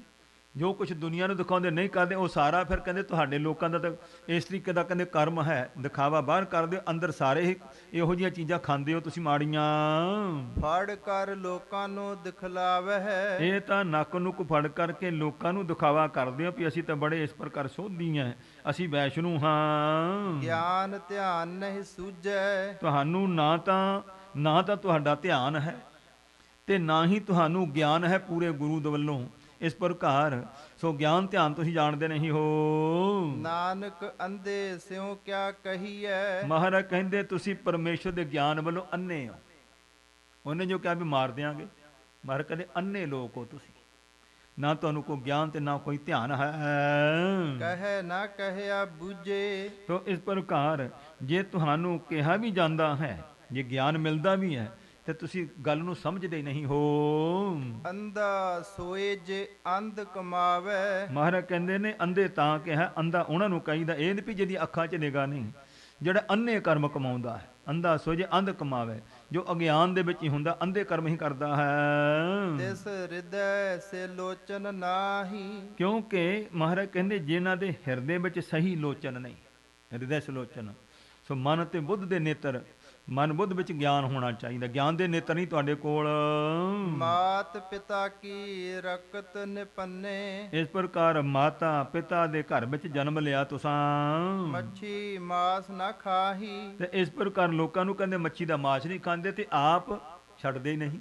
ਉਚਾਰਨ ਕਰੀਏ ਸਤਿਨਾਮ ਸ੍ਰੀ ਵਾਹਿਗੁਰੂ ਜੀ। ਕਥਾ ਦੇ ਵਿੱਚ ਮਹਾਂਪੁਰਖਾਂ ਜ਼ਿਕਰ ਕੀਤਾ, ਵੱਡੇ ਸੰਤ ਮੇਰਾ ਖਿਆਲ ਬਾਬਾ ਸੁੰਦਰ ਸਿੰਘ ਮਹਾਰਾਜ ਵਿਚਰ ਕੇ ਪ੍ਰਚਾਰ ਕਰਦੇ ਸਨ, ਤੇ ਦਰਿਆ ਤੋਂ ਪਾਰ ਹੋਣਾ ਬੇੜੀ 'ਚ ਬੈਠੇ ਤੇ ਨਾਲ ਬੈਠੇ ਸੀ ਸੰਨਿਆਸੀ, ਤੇ ਉਹਨਾਂ ਨੇ ਕੀ ਕੀਤਾ ਨਾ, ਤੇ ਨਾਲੇ ਤੇ ਬੇੜੀ 'ਚ ਬੈਠੇ ਸੀ ਤੇ ਨਾਲੇ ਕੁੰਡੀ ਛੁੱਟੀ ਹੋਈ ਬੇੜੀ ਦੇ ਵਿੱਚੋਂ ਦਰਿਆ ਦੇ ਵਿੱਚ। ਉਹ ਮੱਛੀ ਅੜ ਗਈ ਤੇ ਝੱਟ ਖਿੱਚ ਕਰਕੇ ਕੁੰਡੀ ਤੇ ਆਸਣ ਦੇ ਥੱਲੇ ਲੈ ਲਈ। ਇਸ ਪ੍ਰਕਾਰ ਤੇ ਹੱਸ ਕੇ ਕਹਿਣ ਲੱਗੇ, ਮਹਾਂਪੁਰ ਕਹਿੰਦੇ ਸੰਤੋ ਜੀ ਇਹ ਕੀ ਕਰਦੇ ਹੋ ਜੀ? ਜਲ ਤੋਰੀ ਹੈ, ਜਲ ਤੋਰੀ ਹੈ, ਇਸकी ਸਬਜ਼ੀ ਬਣਾ ਕੇ ਖਾएंगे। ਕਹਿੰਦੇ ਆਪ ਤਾਂ ਇਹੋ ਜਿਹੇ ਕੰਮ ਦੁਨੀਆ ਨੂੰ ਕਹਿੰਦੇ ਨਾ ਕਰੋ। ਭਾਵ ਕੀ ਪਖੰਡ। ਕਹਿੰਦੇ ਕਰਦੇ ਤੁਸੀਂ ਪਖੰਡ, ਤੁਹਾਡੇ ਕੁਕਰਮ ਤੁਹਾਡੇ ਵਿੱਚ ਹਨ। ਇਸਤਰੀ ਪੁਰਖੈ ਜਾ ਨਿਸ ਮੇਲਾ। ਕਹਿੰਦੇ ਇਸ ਪ੍ਰਕਾਰ ਵਾਹਿਗੁਰੂ ਦੀ ਮੰਤ ਬਣਾਈ ਹੋਈ ਹੈ। ਇਹ ਸੰਸਾਰ ਦੀ ਉਤਪਤੀ ਨੂੰ ਸੋ ਕਾਇਮ ਰੱਖਣ ਵਾਸਤੇ ਮਾਲਕ ਪਰਮੇਸ਼ਵਰ ਨੇ ਜੋ ਗ੍ਰਸਥ ਆਸ਼ਰਮ ਜਿਹੜਾ ਬਣਾਇਆ ਹੋਇਆ ਹੈ, ਉਥੈ ਮੰਦ ਕਮਾਹੀ। ਤੇ ਇਹ ਸੰਬੰਧ ਸਾਰੇ ਮਾਸ ਦੇ ਹੀ ਹਨ। ਮਾਸਹੁ ਨਿਮੇ ਮਾਸਹੁ ਜੰਮੇ। ਤਾਂ ਮਾਸ ਦੇ ਵਿੱਚ ਹੀ ਨਿਮਣਾ ਹੁੰਦਾ ਹੈ ਜੀਵ ਦਾ, ਅਤੇ ਮਾਸ ਤੋਂ ਹੀ ਮਾਤਾ ਦੇ ਗਰਭ ਤੋਂ ਹੀ ਬੱਚਿਆਂ ਦੀ ਪੈਦਾਇਸ਼ ਹੁੰਦੀ ਹੈ। ਹਮ ਮਾਸੈ ਕੇ ਭਾਂਡੇ। ਅਸੀਂ ਸਾਰੇ ਕਹਿੰਦੇ ਮਾਸ ਦੇ ਹੀ ਭਾਂਡੇ ਆ। ਸਾਰੇ ਸਰੀਰ ਆਪੇ ਭਾਂਡੇ ਸਾਜੇ ਨੇ, ਆਪੇ ਪੂਰਨ ਦੇ ਮਾਲਕ ਨੇ। ਸੋ ਇਹ ਜਿਹੜੇ ਮਾਸ ਦੇ ਭਾਂਡੇ ਸਰੀਰ ਬਣਾਏ ਹੋਏ ਹਨ। ਗਿਆਨ ਧਿਆਨ ਕਸ ਸੂਝੈ ਨਾਹੀ। ਤੁਸੀਂ ਕਹਿੰਦੇ ਨਾ ਗਿਆਨ ਧਿਆਨ ਤੇ ਕੋਈ ਸਮਝਦੇ ਨਾ ਤੁਹਾਨੂੰ ਸੁਝਦਾ। ਮਹਾਰਾਜ ਕਹਿ ਜਾਂਦੇ ਤੁਸੀਂ ਅੰਧੇ ਹੋ, ਤੁਹਾਨੂੰ ਗਿਆਨ ਨਹੀਂ ਹੈ। ਚਤੁਰ ਕਹਾਵੈ ਪਾਂਡੇ। ਕਹਿੰਦੇ ਪੰਡਿਆ ਬੜਾ ਚਤਰ ਕਹਾਉਂਦਾ ਗੱਲਾਂ ਦੇ ਵਿੱਚ, ਤੇ ਅਸੀਂ ਜਾਣਦੇ ਹਾਂ ਤੁਹਾਡੇ ਲੁਕਵੇਂ ਕਰਮ ਕੀ ਹਨ। ਬਾਹਰ ਕਾ ਮਾਸ ਮੰਦਾ ਸੁਆਮੀ। ਮਹਾਰਾਜ ਕਹਿੰਦੇ ਨੇ ਬਾਹਰ ਦਾ ਮਾਸ ਤਾਂ ਮੰਦਾ ਮਾੜਾ ਸਮਝਦੇ ਹੋ, ਘਰ ਕਾ ਮਾਸ ਚੰਗੇਰਾ। ਤੇ ਘਰ ਦਾ ਚੰਗਾ ਧੀਆਂ ਪੁੱਤ ਮਾਸ ਦਾ ਨਹੀਂ ਕਿੰਦਾ ਸਾਂਭ ਸਾਂਭ ਕਰਕੇ ਸੰਭਾਲਦੇ ਆਪਾਂ। ਜੀ ਜੰਤ ਸਭ ਮਾਸਹੁ ਹੋਏ। ਆ ਜਿਤਨੇ ਜੀਵ ਜੰਤੂ ਵਾਹਿਗੁਰੂ ਦੇ ਪੈਦਾ ਕੀਤੇ ਨੇ ਮਾਸ ਦੇ ਸਰੀਰ ਮਾਸ ਤੋਂ ਹੀ ਪੈਦਾ ਹੁੰਦੇ ਹਨ। ਜੀ ਲਿਆ ਵਸੇਰਾ। ਤੇ ਇਹ ਜੀ ਜੋ ਮਾਲਕ ਵਾਹਿਗੁਰੂ ਪਰਮੇਸ਼ਰ ਨੇ ਜਿੰਦ ਜੀਉ ਪਾਇਆ ਹੈ, ਸੋ ਮਾਲਕ ਵਾਹਿਗੁਰੂ ਪਰਮੇਸ਼ਰ ਨੇ ਜੋ ਜਿੰਦ ਪਾਈ ਹੈ ਇਹ ਮਾਸ ਦੇ ਵਿੱਚ ਹੀ ਮਾਲਕ ਨੇ ਪਾਈ ਹੋਈ ਹੈ। ਭਖ ਭਖ ਹੈ ਭਖ ਤਜ ਛੁੱਡ ਹੈ। ਮਹਾਰਾਜ ਕਹਿੰਦੇ ਅਸੀਂ ਜਾਣਦੇ ਹਾਂ ਨਾ ਖਾਣਯੋਗ ਵਸਤੂਆਂ ਚੀਜ਼ਾਂ ਤੁਸੀਂ ਖਾਂਦੇ ਹੋ, ਤੇ ਖਾਣ ਵਾਲੀਆਂ ਚੀਜ਼ਾਂ ਤੁਸੀਂ ਛੱਡੀਆਂ ਹੋਈਆਂ ਨੇ। ਅੰਧ ਗੁਰੂ ਜਿਨ ਕੇਰਾ। ਪਰ ਇਹ ਉਹਨਾਂ ਲੋਕਾਂ ਦੀ ਗੱਲ ਹੈ ਜਿਹਨਾਂ ਦਾ ਗੁਰੂ ਅੰਧਾ ਹੈ। ਮੇਰੇ ਧੰਨ ਗੁਰੂ ਨਾਨਕ ਪਾਤਸ਼ਾਹ ਜੀ ਨੇ ਬਖਸ਼ਿਸ਼ ਕੀਤੀ।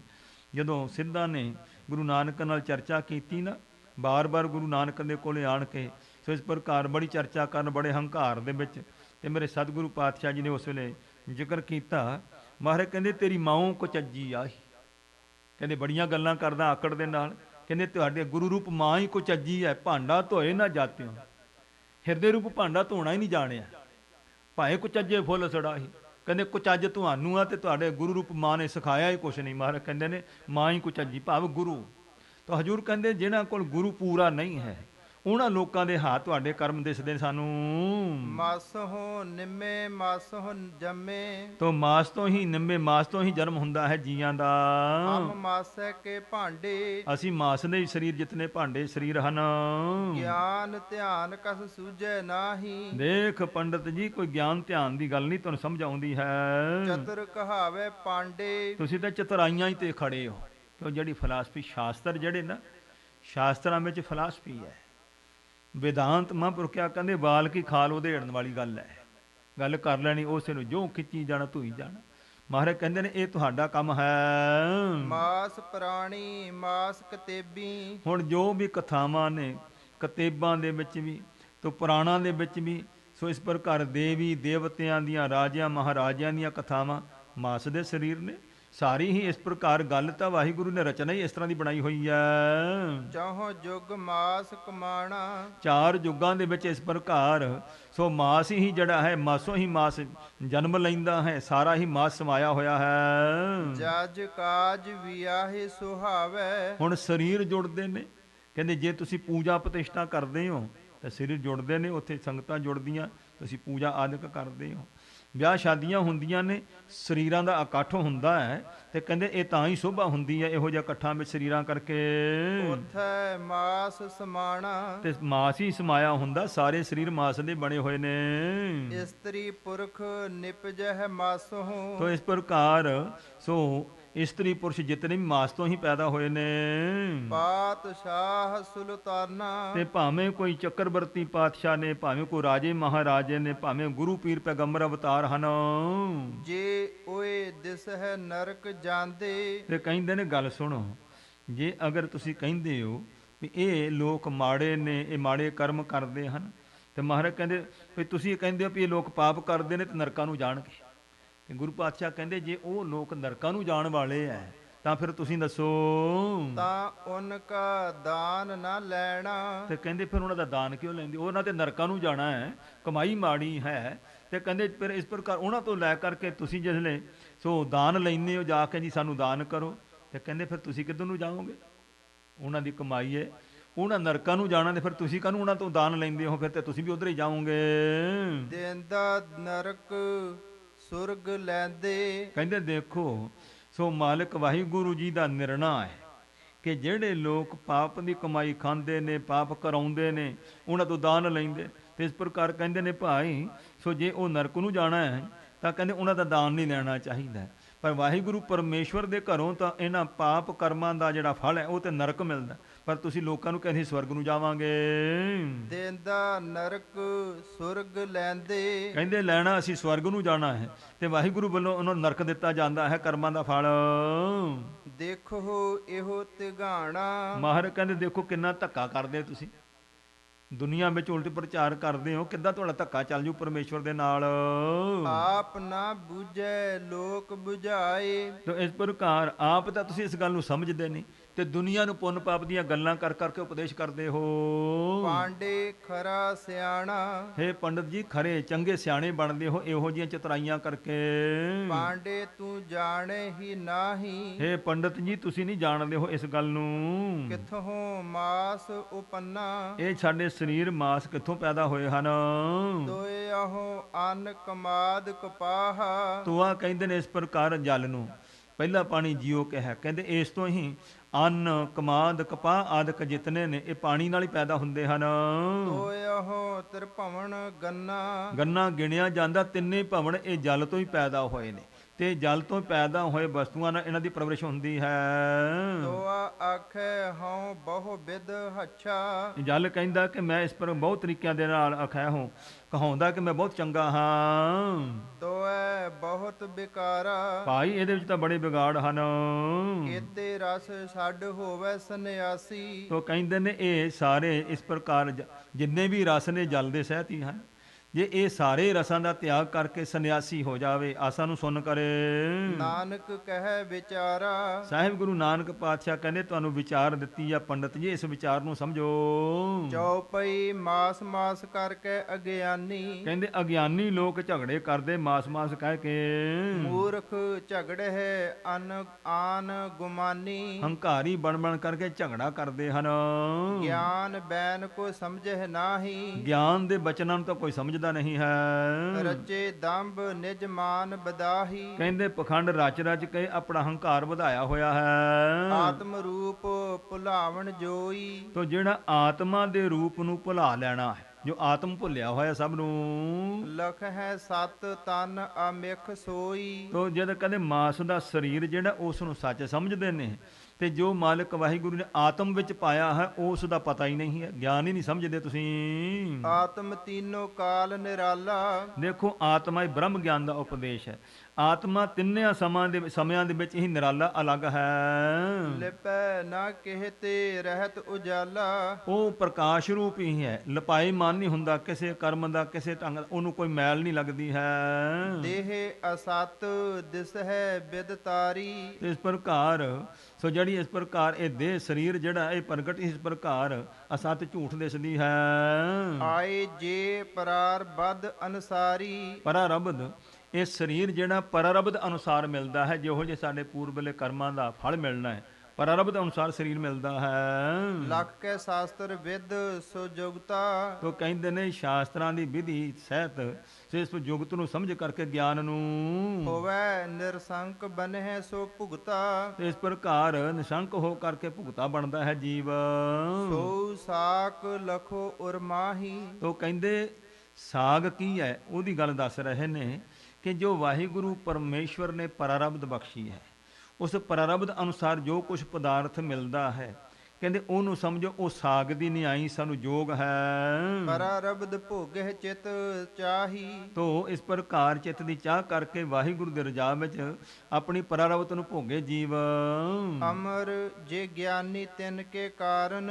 ਇਸ ਪ੍ਰਕਾਰ ਅਮਰ ਦੇਵਤੇ ਆਦਿਕ ਗਿਆਨਵਾਨ ਲੋਕ ਜਿਹੜੇ ਹਨ ਉਹਨਾਂ ਦੇ ਕਾਰਨ ਕਰਕੇ ਗੈਂਡੇ ਅਸ ਆਦਿਕ ਪਸ ਮਾਰਨ। ਤੇ ਇਸ ਪ੍ਰਕਾਰ ਦੇਵਤਿਆਂ ਨੂੰ ਖੁਸ਼ ਕਰਨ ਵਾਸਤੇ ਇਸ ਤਰੀਕੇ ਦੇ ਨਾਲ ਜਿਹੜੇ ਤੁਹਾਡੇ ਲੋਕ ਨੇ ਕਹਿੰਦੇ ਉਹ ਗੈਂਡੇ ਆਦਿਕ ਤੇ ਘੋੜੇ ਆਦਿਕ ਮਾਰ ਕੇ ਹਵਨ ਕਰਦੇ ਨੇ। ਕਹਿੰਦੇ ਦੇਵਤਿਆਂ ਨੂੰ ਖੁਸ਼ ਕਰਨਾ ਹੈ, ਦੇਵੀ ਦੇਵਤੇ ਖੁਸ਼ ਕਰਨ ਵਾਸਤੇ ਜੀਆਂ ਨੂੰ ਮਾਰਦੇ, ਹੱਤਿਆ ਕਰਦੇ ਤੁਸੀਂ। ਸੋ ਆਤਮ ਕੋ ਲਖ ਹੈ ਆਕਰਤੂ। ਇਸ ਪ੍ਰਕਾਰ ਉਹ ਆਤਮਾ ਨੂੰ ਇਸ ਪ੍ਰਕਾਰ ਅਕਰਤੂ ਨਾ ਕਰਤਾ ਏਦਾਂ ਸਮਝਦੇ ਹਨ ਵੀ ਕੁਛ ਵੀ ਨਹੀਂ ਕਰਦੀ ਹੈ। ਸਦਾ ਅਭੁਗਤਾ ਚਿਤ ਇਉ ਧਰਤੂ। ਉਹ ਧਰਦੇ ਨੇ ਵੀ ਜਿੱਦਾਂ ਕਹਿੰਦੇ ਨਾ ਜੀ, ਜੋ ਮਰਜ਼ੀ ਕੋ ਖਾਓ ਪੀਓ, ਆਤਮਾ ਤੇ ਨਿਰਲੇਪ ਹੀ ਹੈ। ਇਹੋ ਜਿਹਾ ਤੁਸੀਂ ਗਿਆਨ ਲੋਕਾਂ ਨੂੰ ਸੁਣਾਉਂਦੇ ਹੋ ਇਹੋ ਜਿਹੇ ਕੰਮ ਕਰਕੇ। ਭੋਗਨ ਧਰਮ ਪ੍ਰਾਨ ਕੋ ਜਾਣਹੁ। ਜਿਹੜਾ ਭੋਗਣਾ ਨਾ ਕਰਮ, ਇਹ ਪ੍ਰਾਣਾ ਦਾ ਧਰਮ ਜਾਣ ਲਓ। ਕਰਨੋ ਧਰਮ ਰਿਖੀਕ ਪਛਾਨਹੁ। ਤੋ ਜਿਹੜਾ ਇਸ ਪ੍ਰਕਾਰ ਇੰਦਰੀਆਂ ਦਾ ਜੋ ਕਰਮ ਕਰਨਾ, ਇਹ ਇੰਦਰੀਆਂ ਦਾ ਧਰਮ ਹੈ। ਲਖਨੋ ਧਰਮ ਜੋ ਮਨ ਕੋ ਹੋਈ। ਤੋ ਜਿਹੜਾ ਇਸ ਪ੍ਰਕਾਰ ਮਨ ਦਾ ਧਰਮ ਨੂੰ ਜਾਣਨਾ ਹੈ, ਇਸ ਪ੍ਰਕਾਰ ਸਮਝਤ ਹੈ ਸੋਈ। ਇਸ ਪ੍ਰਕਾਰ ਸਮਝਦੇ ਹਨ ਉਹ ਪਰਾਰਬਧ ਲਖ ਭੋਗਹਿ ਜੋ। ਜਿਹੜੇ ਪਰਾਰਬਧ ਜਾਣ ਕਰਕੇ ਭੋਗਦੇ ਹਨ। ਪੁੰਨ ਪਾਪ ਮਹਿ ਲਿਪੈ ਨਾ ਸੋਊ। ਉਹ ਪੁੰਨ ਪਾਪ ਵਿੱਚ ਲਪਾਏ ਮਨ ਨਹੀਂ ਹੁੰਦੇ। ਭਾਵ ਜੋ ਵਾਹਿਗੁਰੂ ਪਰਮੇਸ਼ਵਰ ਨੇ ਪਰਾਰਬਧ ਲਿਖੀ ਹੈ ਉਹ ਸਾਨੂੰ ਮਿਲਦੀ ਹੈ। ਉਹਦੇ ਵਾਸਤੇ ਤੇ ਵਾਹਿਗੁਰੂ ਦਾ ਹੁਕਮ ਹੈ, ਇਸ ਵਾਸਤੇ ਉਹਦੇ ਵਿੱਚ ਕਹਿੰਦੇ ਕੋਈ ਮਾੜਾ ਚੰਗਾ ਨਹੀਂ ਹੈ। ਹਰ ਜੇ ਹੈ ਮੂਰਖ ਅਗਿਆਨੀ। ਜਿਹੜੇ ਮੂਰਖ ਤੇ ਅਗਿਆਨੀ ਲੋਕ ਹਨ, ਦੰਭ ਬੈਸਨੋ ਜਿਉ ਬਿਦ ਠਾਨੀ। ਜਿਨ੍ਹਾਂ ਨੇ ਵੈਸ਼ਨੂ ਬਣਨ ਦਾ ਪਖੰਡ ਬਣਾਇਆ ਹੋਇਆ ਹੈ। ਮਾਸ ਪਿਖਹਿ ਦਿਨ ਨਾਕ ਦਬਾਵਹਿ। ਜੇ ਦਿਨੇ ਵੇਖ ਲੈਣ ਨਾ ਕਿਤੇ ਕਸਾਈ ਦੀ ਦੁਕਾਨ ਕੋਲ ਲੰਘ ਤੇ ਨੱਕ ਫੜ ਲੈਂਦੇ ਆ। ਨਿਸ ਪਰਤੀਐ ਸੋ ਕਾਲ ਕੇਲ ਕਮਾਵਹਿ। ਤੇ ਰਾਤ ਦੇ ਸਮੇਂ ਕਹਿੰਦੇ ਨੇ ਇਸ ਪ੍ਰਕਾਰ ਸੋ ਆਪਣੇ ਪਰਾਈਆਂ ਇਸਤਰੀਆਂ ਪਰਾਏ ਸਰੀਰਾਂ ਦੇ ਨਾਲ ਮਾੜੇ ਸੰਬੰਧ ਕਰਦੇ ਹਨ। ਲੋਚਨ ਸੁਮਤ ਹਿਰਦੇ ਜਿਸ ਨਾਹੀ। ਜਿਹਨਾਂ ਦੇ ਕੋਲ ਕਹਿੰਦੇ ਸੁਮਤ ਸੋਹਣੀ ਮਤ ਦੇ ਨੇਤਰ ਨਹੀਂ ਹਨ। ਵਿਸ਼ੇ ਬਾਸਨਾ ਅੰਧ ਕਮਾਹੀ। ਵਿਸ਼ਿਆਂ ਵਾਸ਼ਨਾ ਵਿੱਚ ਅੰਧੇ ਲੋਕ ਕਹਿੰਦੇ ਇਸ ਤਰੀਕੇ ਮਾੜੇ ਕਰਮ ਕਰਦੇ ਹਨ। ਬਾਹਰ ਮਾਸ ਕੋ ਜਾਣੇ ਮੰਦਾ। ਬਾਹਰੋਂ ਤਮਾਸ ਨੂੰ ਮਾੜਾ ਕਹਿੰਦੇ ਆ। ਛਪ ਕਰ ਭੋਗਵਹਿ ਦੁਖ ਦੁੰਦਾ। ਇਸ ਪ੍ਰਕਾਰ ਛਪ ਕਰਕੇ ਇਹੋ ਜਿਹੇ ਮਾੜੇ ਕਰਮ ਕਰਕੇ ਫਿਰ ਦੁਖੀ ਹੁੰਦੇ ਆ। ਜਿਨ ਨਰ ਅਗਿਆਨੀ ਦੁਖ ਧਾਰਾ। ਜਿਹੜਾ ਅਗਿਆਨੀ ਲੋਕਾਂ ਨੇ ਇਹੋ ਦੁੱਖ ਧਾਰਨ ਕੀਤਾ ਹੋਇਆ ਹੈ। ਪਾਪ ਸਹਿਤ ਸੇ ਕਰਹਿ ਆਹਾਰਾ। ਉਹ ਕਹਿੰਦੇ ਪਾਪ ਦਾ ਕਰਮ ਕਰਦੇ ਹਨ, ਉਹ ਸਮਝ ਲਓ ਭਾਈ ਨੇਕ ਨਹੀਂ ਹੈ। ਜੇ ਗਿਆਨੀ ਤਨ ਹੰਤ ਨਸਾਇਕ। ਜਿਹੜੇ ਗਿਆਨੀ ਨੇ ਉਹ ਸਰੀਰ ਦੀ ਹੰਗਤਾ ਨੂੰ ਦੂਰ ਕਰ ਲੈਂਦੇ ਹਨ। ਆਏ ਆਹਾਰ ਜੋ ਸਹਿਜ ਸੁਭਾਇਕ। ਸੁਤੇ ਸੁਭਾਅ ਜੋ ਵਾਹਿਗੁਰੂ ਪਰਮੇਸ਼ਰ ਪਰਾਰਬਧ ਅਨੁਸਾਰ ਭੇਜਦਾ ਹੈ। ਪਰਾਰਬਧ ਲਖ ਪਾਵਤ ਸੋ। ਤੋ ਪਰਾਰਬਧ ਜਾਣ ਕਰਕੇ ਉਸ ਨੂੰ ਪ੍ਰਾਪਤ ਕਰਦੇ ਹਨ। ਤਾ ਕੋ ਪਾਪ ਨਾ ਪੁੰਨ ਹੈ ਕੋ। ਉਹਨਾਂ ਨੂੰ ਕੋਈ ਪਾਪ ਪੁੰਨ ਨਹੀਂ ਲੱਗਦਾ ਹੈ, ਕਿਉਂਕਿ ਵਾਹਿਗੁਰੂ ਵੱਲੋਂ ਜੋ ਵੀ ਪਰਾਰਬਧ ਹੈ ਸੁਤੇ ਸਿੱਧ ਜੋ ਪ੍ਰਾਪਤ ਹੁੰਦਾ ਉਹਦੇ ਵਿੱਚ ਸੰਤੋਖ ਰੱਖਦੇ ਹਨ। ਲਿਖਿਓ ਪ੍ਰਾਨ ਕਤੇਬਨ ਮਾਸਾ। ਤੋ ਕਹਿੰਦੇ ਇਸ ਪ੍ਰਕਾਰ ਤੁਹਾਡੇ ਪੁਰਾਣਾਂ ਵਿੱਚ ਵੀ ਸੋ ਹਿੰਦੂ ਧਰਮ ਦੇ ਪੁਰਾਣ ਨੇ, ਕਿਤਾਬਾਂ ਜਿਹੜੀਆਂ ਮੁਸਲਮਾਨ ਧਰਮ ਦੀਆਂ ਸਾਰਿਆਂ ਵਿੱਚ ਹੀ ਲਿਖਿਆ ਹੋਇਆ ਹੈ। ਮਾਸ ਸੰਗ ਪੂਜਹਿ ਸੁਰ ਰਾਸਾ। ਤੇ ਇਸ ਪ੍ਰਕਾਰ ਮਾਸ ਦੇ ਨਾਲ ਬਹੁਤ ਸਾਰੇ ਦੇਵਤਿਆਂ ਦੀ ਪੂਜਾ ਕਰਦੇ ਆ। ਕਾਜ ਵਿਵਾਹਦਕ ਜੇ ਸਭ ਹੀ। ਜਿਹੜੇ ਵਿਆਹ ਆਦਿਕ ਦੇ ਕਾਰਜ ਹਨ ਬਿਨਾ ਮਾਸ ਤੇ ਸਭਨ ਕਬ ਹੀ। ਉਹ ਸੋਭਾ ਨਹੀਂ ਪਾਉਂਦੇ ਹਨ ਜੇ ਉੱਥੇ ਇਕੱਠ ਨਾ ਹੋਵੇ ਜੀਵਾਂ ਦਾ। ਸਰੀਰ ਮਾਸ ਦੇ ਹਨ। ਪਾਤਸ਼ਾਹ ਨਿਰਪ ਅਮਿਖ ਖਾਵਤ। ਉਹ ਕਹਿੰਦੇ ਰਾਜੇ ਮਹਾਰਾਜੇ ਲੋਕ ਨੇ ਇਸ ਪ੍ਰਕਾਰ ਉਹ ਬਾਸ ਹੀ ਖਾਂਦੇ ਆ। ਜੇ ਤੁਮ ਲਖੋ ਨਰਕ ਸੋ ਜਾਵਤ। ਜੇ ਜਾਣਦੇ ਹੋ ਵੀ ਇਹ ਤੇ ਨਰਕਾਂ ਨੂੰ ਜਾਣ ਕੇ ਮਾੜੇ ਕਰਮ ਕਰਦੇ ਤੋ ਤੁਮ ਕਿਉ ਲੈ ਤਿੰਨ ਕੋ ਦਾਨਾ। ਤੇ ਫਿਰ ਉਹਨਾਂ ਦਾ ਧਾਨ ਦਾਨ ਪੁੰਨ ਉਹਨਾਂ ਤੋਂ ਲੈ ਕਰਕੇ ਤੁਸੀਂ ਕਿਉਂ ਇਸ ਪ੍ਰਕਾਰ ਆਪਣੇ ਸੋ ਆਪਣਾ ਆਹਾਰ ਕਰਦੇ ਹੋ। ਕਰੋ ਆਹਾਰ ਧਾਰ ਅਗਿਆਨਾ। ਇਸ ਪ੍ਰਕਾਰ ਅਗਿਆਨੀ ਬਣ ਕਰਕੇ ਤੁਸੀਂ ਇਸ ਪ੍ਰਕਾਰ ਰਾਜੇ ਮਹਾਰਾਜੇ ਕੋ ਬਹੁਤੀ ਪੂਜਾ ਲੈਂਦੇ ਹੋ। ਪੂਰਬ ਗਹਿ ਤੁਮ ਨਰਕ ਹੈ ਪਾਵੈ। ਇਸ ਵਾਸਤੇ ਵਾਹਿਗੁਰੂ ਪਰਮੇਸ਼ਵਰ ਦਾ ਤੁਹਾਨੂੰ ਪਹਿਲਾਂ ਨਰਕਾਂ 'ਚ ਪਾਊ, ਉਹਨਾਂ ਦੀ ਬਾਰੀ ਬਾਅਦ 'ਚ ਹੀ ਆਊ। ਫਿਰ ਉਨ ਪਾਛੇ ਤੇ ਸੋਏ ਸਦਾਵੈ। ਤੇ ਬਾਅਦ ਵਿੱਚ ਹੀ ਉਹ ਜਿਹੜੇ ਲੋਕ ਰਾਜੇ ਮਹਾਰਾਜੇ ਤੁਸੀਂ ਮਾੜੇ ਕਹਿੰਦੇ, ਪਾਪੀ ਕਹਿੰਦੇ ਹੋ, ਤੇ ਉਹਨਾਂ ਦੇ ਕੋਲ ਹੀ ਜਾ ਕਰਕੇ ਕਹਿੰਦੇ ਗੈਂਡਾ ਮੇਹ ਦੀ ਜੱਗ ਕਰੋ ਜੀ, ਅਸਮ ਮੇਹ ਦੀ ਜੱਗ ਕਰੋ ਤੇ ਸਾਨੂੰ ਇੰਨੀ ਪੂਜਾ ਦਿਓ। ਤਾਂ ਕਹਿੰਦੇ ਫਿਰ ਪਹਿਲਾਂ ਤੇ ਤੁਹਾਡੀ ਵਾਰੀ ਨਰਕਾਂ ਦੀ ਆਊਗੀ, ਬਾਕੀ ਤੁਸੀਂ ਕਹਿੰਦੇ ਉਹ ਨਰਕਾਂ ਨੂੰ ਜਾਓ ਤੇ ਫਿਰ ਬਾਅਦ 'ਚ ਫੜੇਗਾ ਪਰਮੇਸ਼ਰ ਉਹਨਾਂ ਦੇ ਤਾਂ ਹੀ। ਇਉਂ ਮੇਰੇ ਸ਼ਹਿਨਸ਼ਾਹ ਪਿਤਾ ਸਤਿਗੁਰੂ ਜੀ ਨੇ ਕਿਰਪਾ ਕੀਤੀ ਹੈ ਕੁਰੂਕਸ਼ੇਤਰ ਤੇ ਇਹਨਾਂ ਲੋਕਾਂ ਨੂੰ। ਸੋ ਮਹਾਰਾਜ ਨੇ ਜੋ ਇਹਨਾਂ ਦੇ ਭਰਮ ਸਨ, ਵਹਿਮ ਸਨ, ਸੋ ਇਸ ਪ੍ਰਕਾਰ ਉਹਨਾਂ ਨੂੰ ਦੂਰ ਕਰਕੇ ਗਿਆਨ ਦਾ ਉਪਦੇਸ਼ ਬਖਸ਼ਿਸ਼ ਕਰਨ ਲਈ ਕੌਤਕ ਕੀਤਾ ਹੈ। ਮੇਰੇ ਸ਼ਹਿਨਸ਼ਾਹ ਪਿਤਾ ਸਤਿਗੁਰੂ ਜੀ ਧੁਰਕੀ ਬਾਣੀ ਦੇ ਸ਼ਬਦ ਉਚਾਰਨ ਕਰਕੇ ਸਭ ਦੇ ਤਾਈਂ ਗਿਆਨ ਬਖਸ਼ਿਸ਼ ਕੀਤਾ। ਗੁਰੂ ਪਾਤਸ਼ਾਹ ਜੀ ਬਖਸ਼ਿਸ਼ ਕਰਨ, ਰਹਿਮਤ ਕਰਨ। ਅੱਜ ਲੋਹੜੀ ਦਾ ਤਿਉਹਾਰ ਆਪ ਸਮੂਹ ਸੰਗਤਾਂ ਮਨਾ ਰਹੇ ਹੋ। ਸਤਿਗੁਰੂ ਜੀ ਬਖਸ਼ਿਸ਼ ਕਰਨ, ਸਭ ਨੂੰ ਖੁਸ਼ੀਆਂ, ਸੁੱਖ ਸ਼ਾਂਤੀ ਦੀ ਦਾਤ ਬਖਸ਼ਿਸ਼ ਕਰਨ, ਗੁਰਸਿੱਖੀ ਦੀ ਦਾਤ ਬਖਸ਼ਣ। ਬਾਣੀ ਨਾਲ ਜੁੜ ਕਰਕੇ, ਬਾਣੇ ਨਾਲ ਜੁੜ ਕਰਕੇ ਅਸੀਂ ਗੁਰੂ ਦੀਆਂ ਖੁਸ਼ੀਆਂ ਦੇ ਪਾਤਰ ਬਣੀਏ, ਜਿਹਦੇ ਸਦਕੇ ਲੋਕ ਸੁਖੀਏ ਪਰਲੋਕ ਸੁਹੇਲੇ। ਨਾਨਕ ਹਰ ਪ੍ਰਭ ਆਪੇ ਮੇਰੇ ਦੀ ਬਰਕਤਾਂ ਦੇ ਪਾਤਰ ਬਣੀਏ। ਭੁੱਲਾਂ ਚੁੱਕਾਂ ਦੀ ਖਿਮਾ ਬਖਸ਼ਣੀ, ਦੇਹੋ ਸੱਜਣ ਅਸੀਂ ਸੜੀਆਂ, ਜੋ ਹੋਵੇ ਸਾਹਿਬ ਸੋ ਮੇਰੀ ਦੀ ਦਾਤ ਪ੍ਰਾਪਤ ਹੋਵੇ। ਤੋ ਤੁਮ ਕਿਉਂ ਲੈ ਤਿੰਨ ਕੋ ਧਾਨਾ, ਕਰਹੁ ਆਹਾਰ ਧਾਰ ਅਗਿਆਨਾ। ਪੂਰਬ ਗਹਿ ਤੁਮ ਨਰ ਕਹਿ ਪਾਵੈ, ਪੁਨ ਪਾਸੇ ਤੇ ਸੋਇ ਸਦਾਵੈ। ਵਾਹਿਗੁਰੂ ਜੀ ਕਾ ਖਾਲਸਾ, ਵਾਹਿਗੁਰੂ ਜੀ ਕੀ ਫਤਿਹ।